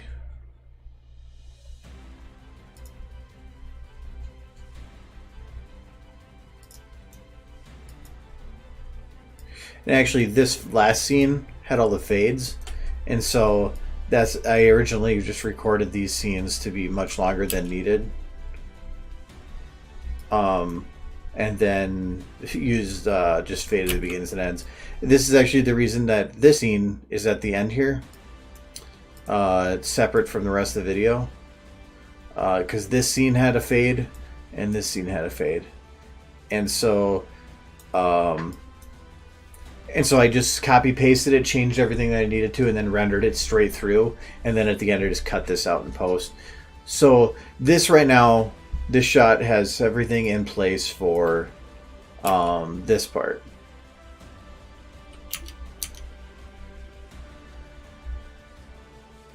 But so it says here start at frame 0000,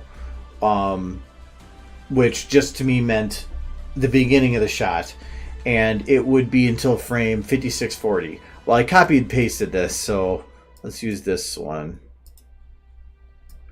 So it's saying this fade is supposed to go until 5640, which is right here, and then this one starts at 5590, which is right here, and then goes here.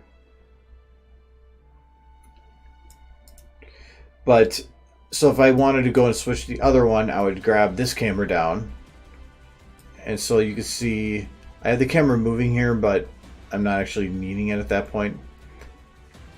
But the lighting's all messed up, so all these lights are the same, but these ones are shot 1 lights, shot 2 lights.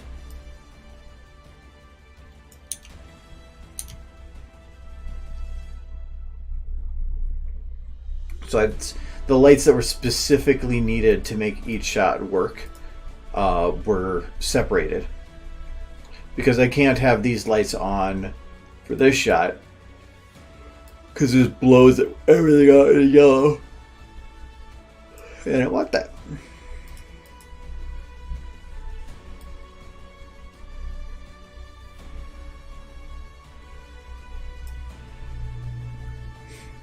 But I did that for that shot, and I did it for this shot. Yeah. This is another one. When she comes through the door, it originally faded up to that point, but if you watch, it just kind of like hits a point and then just stops. And I rendered it through like that because I didn't really care.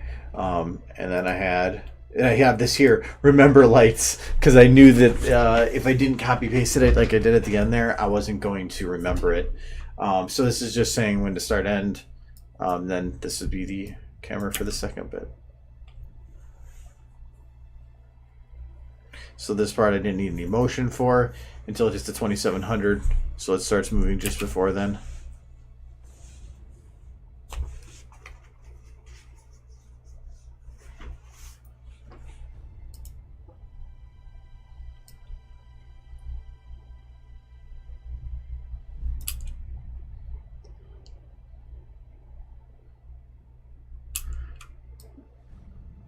I don't know, there's the camera kind of steppy.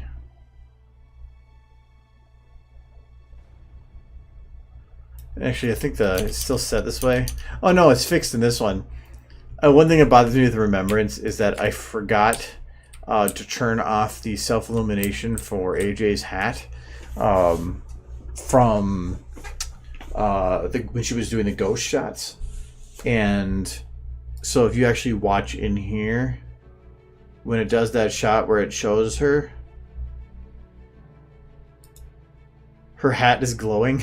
and not many people actually really noticed that because it was so bright, so whatever. But actually it is set to be twice as bright and ignore lighting. And I think it's even that way for this shot. Nope, this shot's okay. But yeah, it bugged me. I didn't realize that until later, that was broken.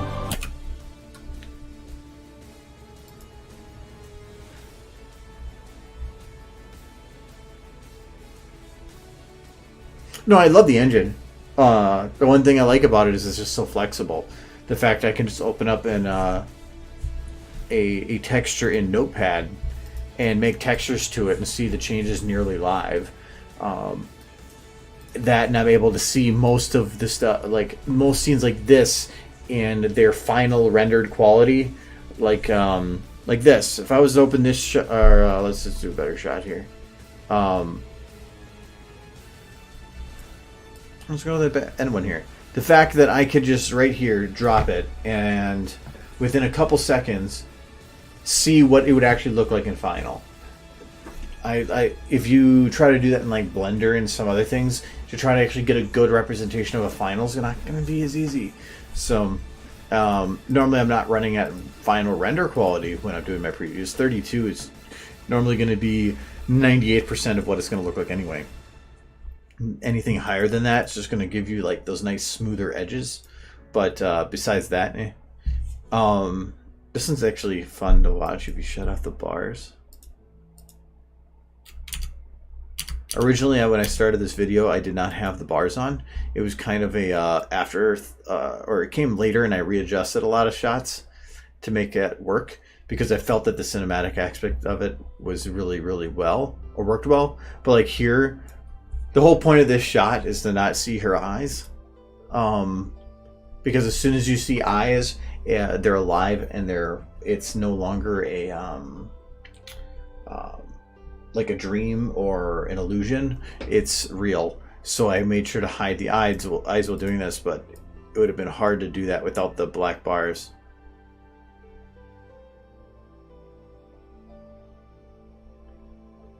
But some of these shots, like here, without the black bars, because I'm underground, these only work because of the black bars. My favorite is right here. She's like standing on nothing.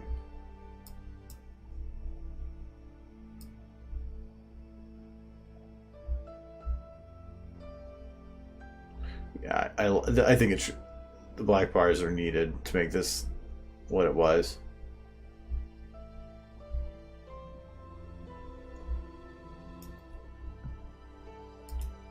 This is what I originally used before I put the black bars in, so I could get the positioning, but then I just used the bars, so I don't even know why I kept the grid there. Hello. Today is Tuesday. Blah blah. Hello, Michael.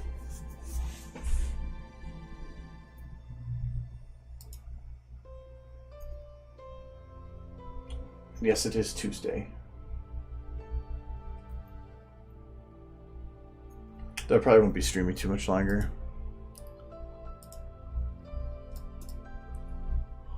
Oh, yes, whatever. Hey, good Katie.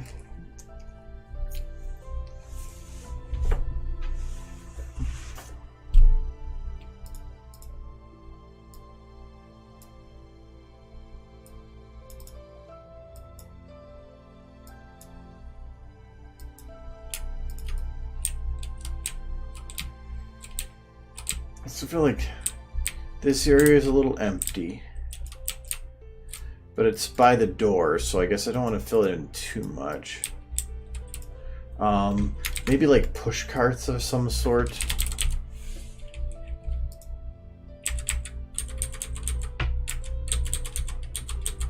Computer push cart.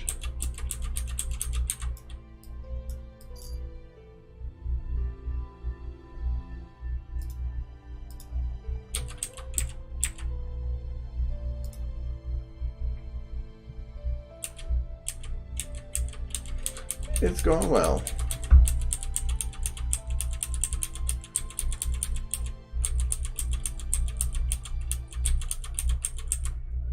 Yeah, I still like this. That's actually, I was gonna look up computer cart. Oh, that is a huge computer cart.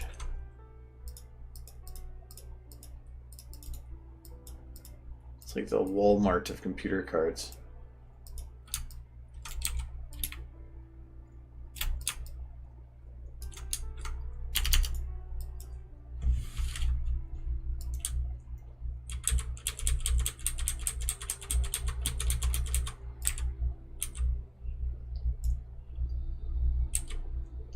I finished loading here.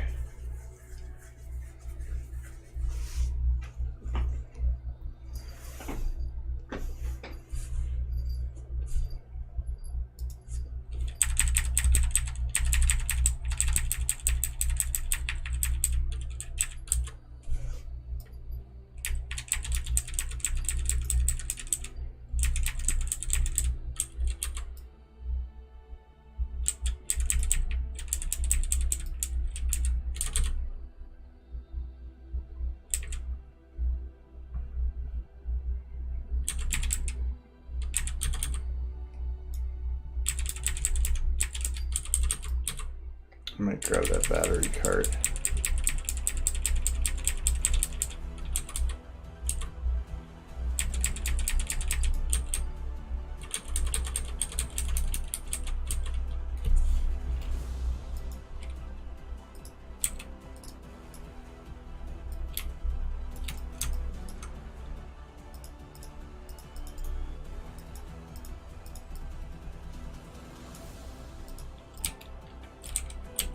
Yeah, see, now my arrows work. So it's just being effed up last time. That makes things a lot easier. Okay. So then we'll do more science stuff. Now we're going to look up boxes.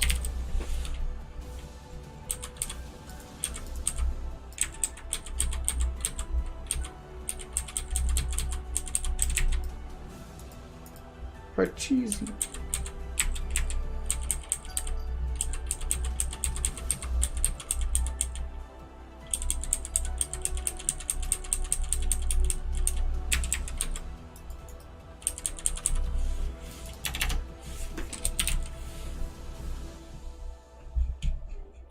Yes, for science.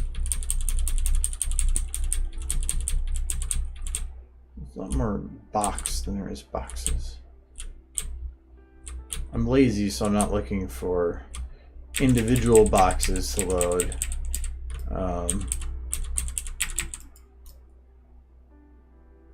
I'm looking for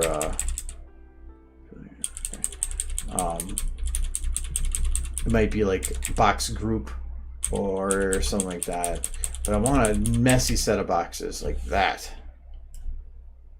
Haha, that'll work good.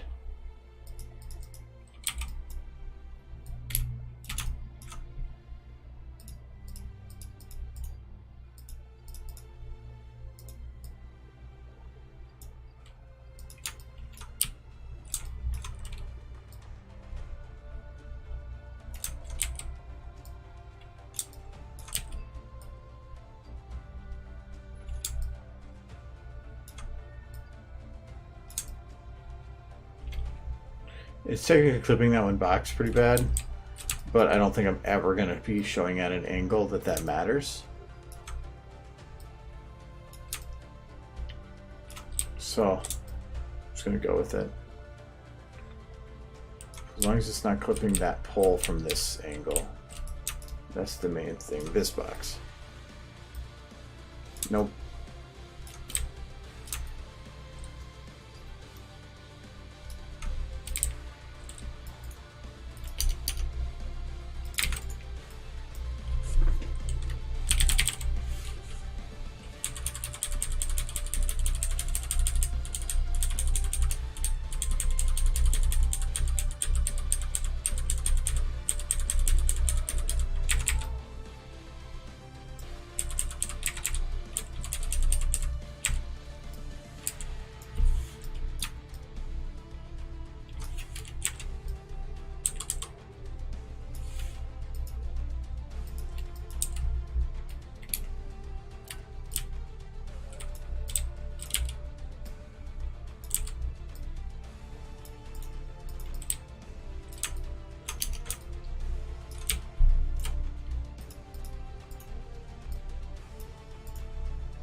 Oh, you did? Nice. Me too. Mine was in pieces yesterday morning.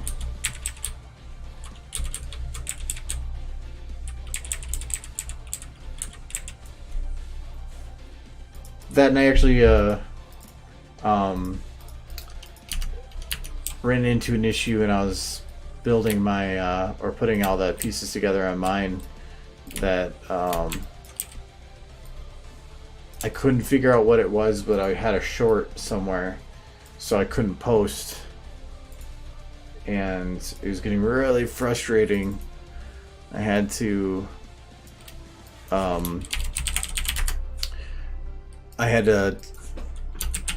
completely uninstall the new motherboard, completely plug it in separate on the table, and run it outside the box to determine it was a short, and then I had to put it back in piece by piece, testing it to make sure that I didn't have another short come up, and thankfully it didn't come up again, but it ended up adding an hour and a half to my build time.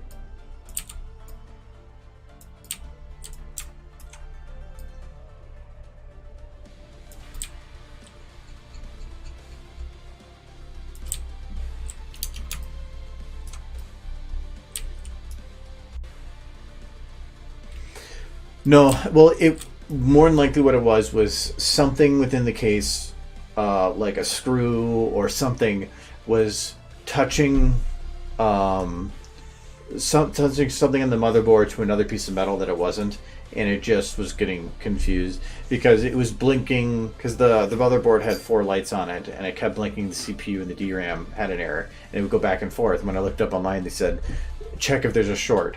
And I'm like, how the hell do you check if there's a short? So yeah, I completely removed it from the motherboard from it. I put it on its static paper in the box that it came in, plugged in just the power, and it booted from there. And I was like, okay. So then I went and put it back in, re-screwed everything, tested, and it worked. Then I went and plugged a couple more things in, tested again, and I kept adding more things and testing it until I had everything in and it worked. Because I went and did an overhaul with motherboard, CPU, HSF, RAM. I'm looking at it, like trying to remember what it. Oh, and I added a M.2 hard drive. So I'm only using that for certain things. So yeah, but now originally I had a issue where a while back I had upgraded from a small SSD to a bigger SSD, and I was just super lazy and I didn't want to reinstall Windows, so I literally did a mirror to the new drive and then expanded the partition, and it didn't like that. It ended up having I found out later, 2 hard drives that were set to primary, and it was having a conflict, and it ended up breaking the boot manager to where the only way to start, when I start my computer, to actually have it boot to Windows was I had to have the Windows CD in, and it would attempt to boot from the drive, wouldn't work, so it would go to the CD. The CD would boot Windows, and then it would let the hard drive take over from there. And it ended up that for an SSD, it still took me like 3 to 4 minutes to boot up because of all that. So now this time I completely wiped it and did it from scratch, and it ended up now I can boot in a couple seconds. So it's a lot nicer. I've been struggling with that for like 2 years, and I've just been so lazy. I was so lazy that I was too lazy to spend the time to make it faster. Yeah. It was super annoying.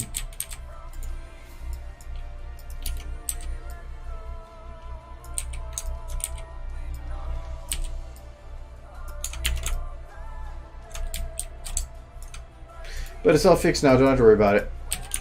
The only thing I don't like now is I'm running Windows 10. I miss Windows 7. I like my Windows 7. Nothing wrong with 10. Actually, it boots in and out of a lot of stuff quicker. It works. My other one had a lot of difficulties when running or switching between full screen and not full screen games, or between full screen games and not like back to Windows and stuff. I'm having no issues with that now. I don't know if it's because of the M.2 or the RAM or whatever, but it's so much nicer. Turn this like this. No.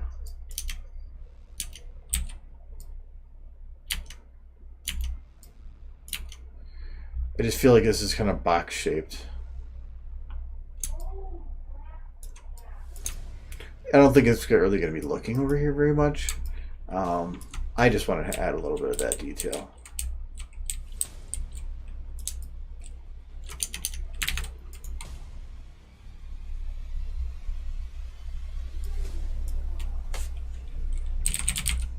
I want to see if we can find like a cable pile. Oh, there's cables hanging.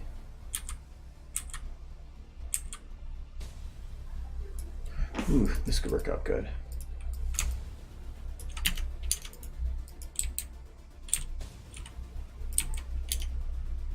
Oh.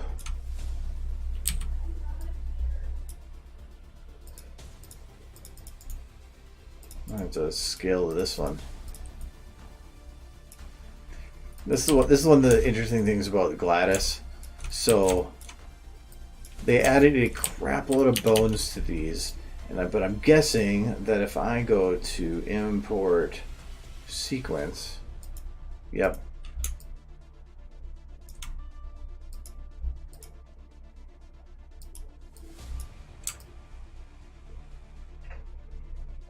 So all their realistic looking cable movements were not actual motions. They were artificial.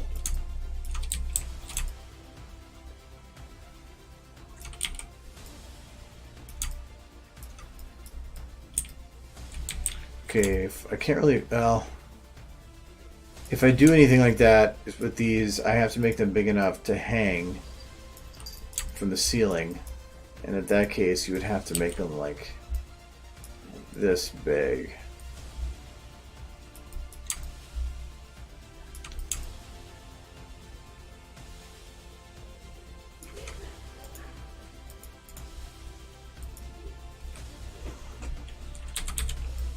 Some of these could work. I'm just afraid that it might look like are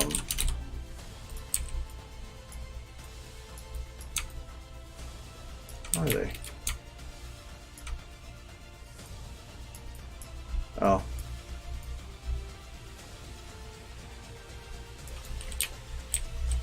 There.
I'll keep them up there, but they're probably never going to be noticed. Probably going to keep the camera down low.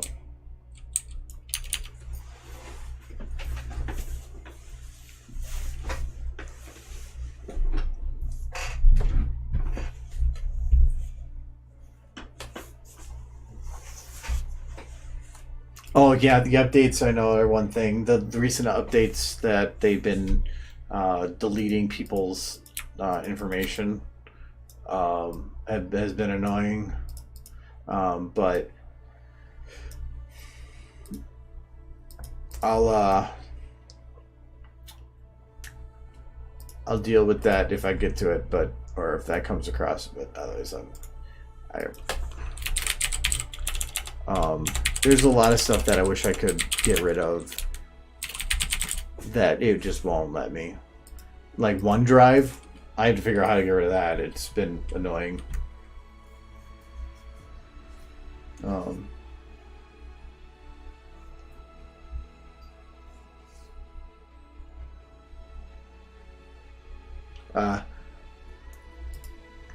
Yeah, I don't like when the updates are invasive. Okay. Well, I think most of the scene build is essentially at the point where I could just move forward with planning it. Like a lot of the lighting, I think I'm going to be updating over time. The main thing is, I don't care if the background is dark. The main things I need to make sure are lit are him, and that's about it. As long as he's lit, and so like when the mountain comes down, or wherever, that's lit, that she's lit from any angle that I need her. Right now she's not very well lit, but she has a monitor there. She's going to be lit by the monitor. At least that's the intent. I can even kind of do that now. Let's use this.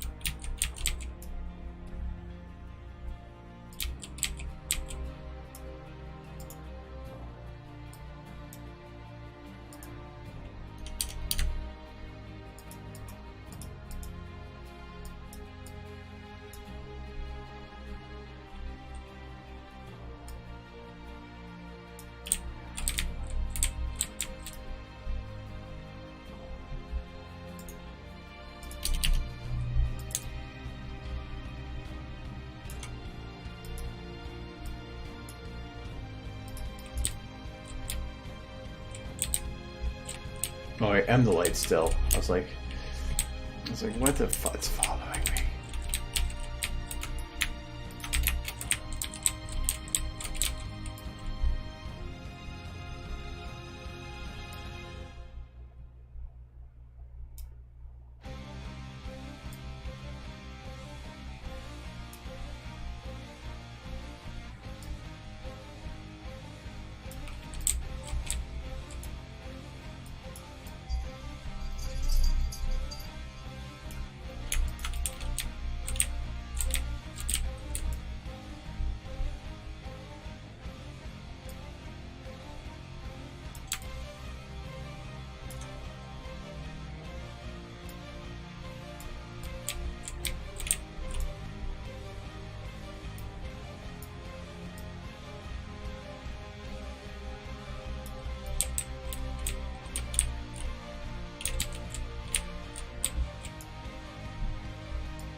At least it's not Windows 8. Yeah, I'll agree with that. At least it's not Windows 8.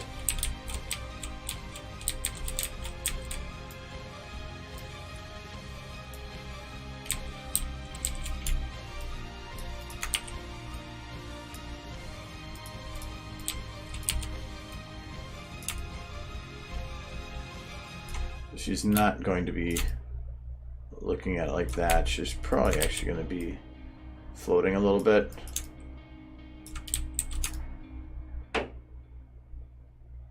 Because I need her high enough. Actually, I probably need her about here. Because I want to have a little shot like that.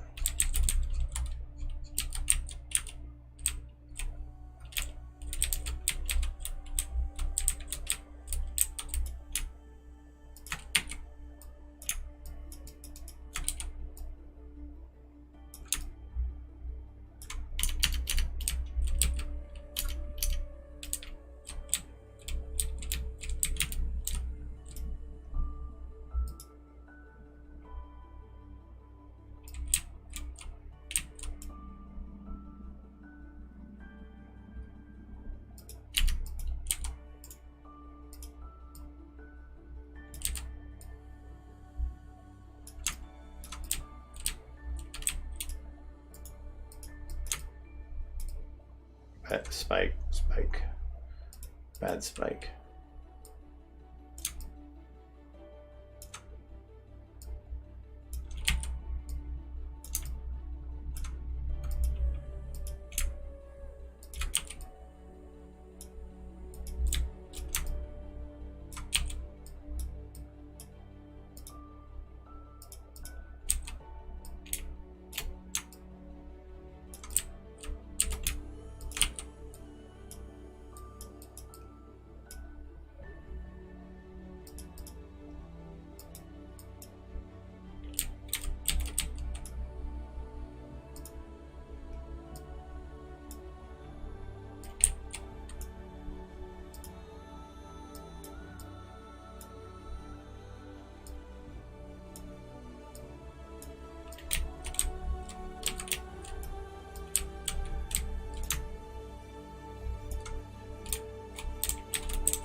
Yeah, before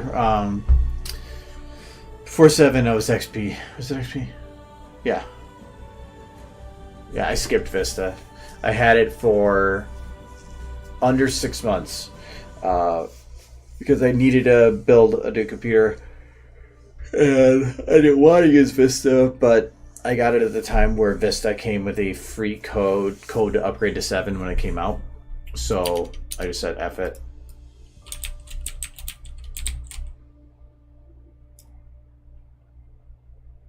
There, now I can kind of do this thing with her, but then I can just go shoot. Show him.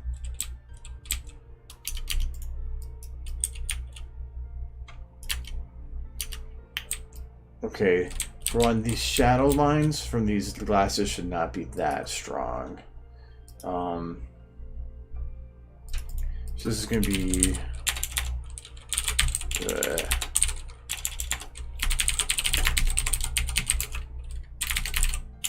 The other thing I did when I built my computer was I popped every key from my keyboard and cleaned everything. So my keyboard now went from kind of a mess to looking like freaking new, and it works a lot better. And so I'm really happy about that. So little things. Other thing too. So why have the other lights off?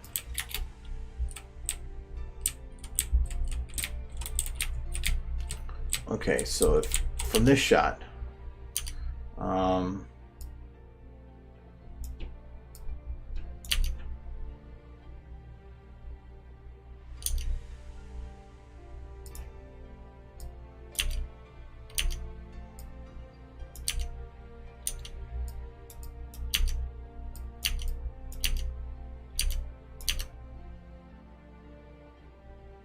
there, that'll work. Just a teeny bit of radius made it so that this still was detailed here, but then it faded as it went.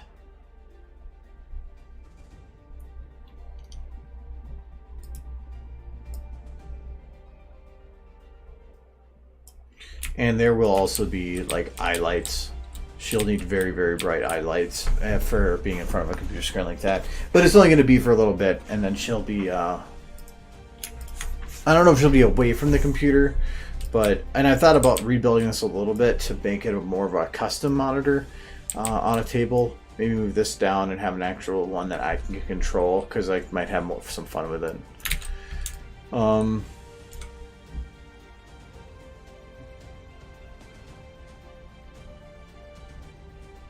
Yeah, I never needed to change from 7 because there never was a time where 8 was a requirement. Now, the requirement is 8 or 10, or just 10, and so if I had to choose between the two, it's not even a decision. But my current, to go to like the new Intels, because I have a 9700K now, to go to those, I needed to go to 10. There was really no choice. But anyways, I am going to cut it here. It is 9, or at least really close to. I'm not going to really get caught up in much else, so. So yeah, I'll be back to stream more on Friday. Normally though, we don't always do. I don't always do a SFM stream on the Fridays of Thanksgiving. Sometimes I do like gaming stream or something instead. So I might do SFM. I might do something else. So we'll see. But yep. Thanks for coming to the stream. Yeah. Back Friday. Have a good Thanksgiving for those that celebrate Thanksgiving. And if you don't, go eat turkey anyway. No, I didn't change the wallpaper. It was the other. I went to this one because I couldn't find the other one I was using after reinstalling. And so I just threw this one on quick. So otherwise I was using the Windows wallpaper until just like a couple hours ago. So yeah, we got to celebrate Thanksgiving, where we celebrate what we're thankful for and celebrate the event that never happened and our victory over Indians. You know, thankful they gave it to us, I guess. So, all right. I'm trying to figure out where I got everything set up on here. So, all right. Have a good week. See you on Friday. Bye bye. Bye bye.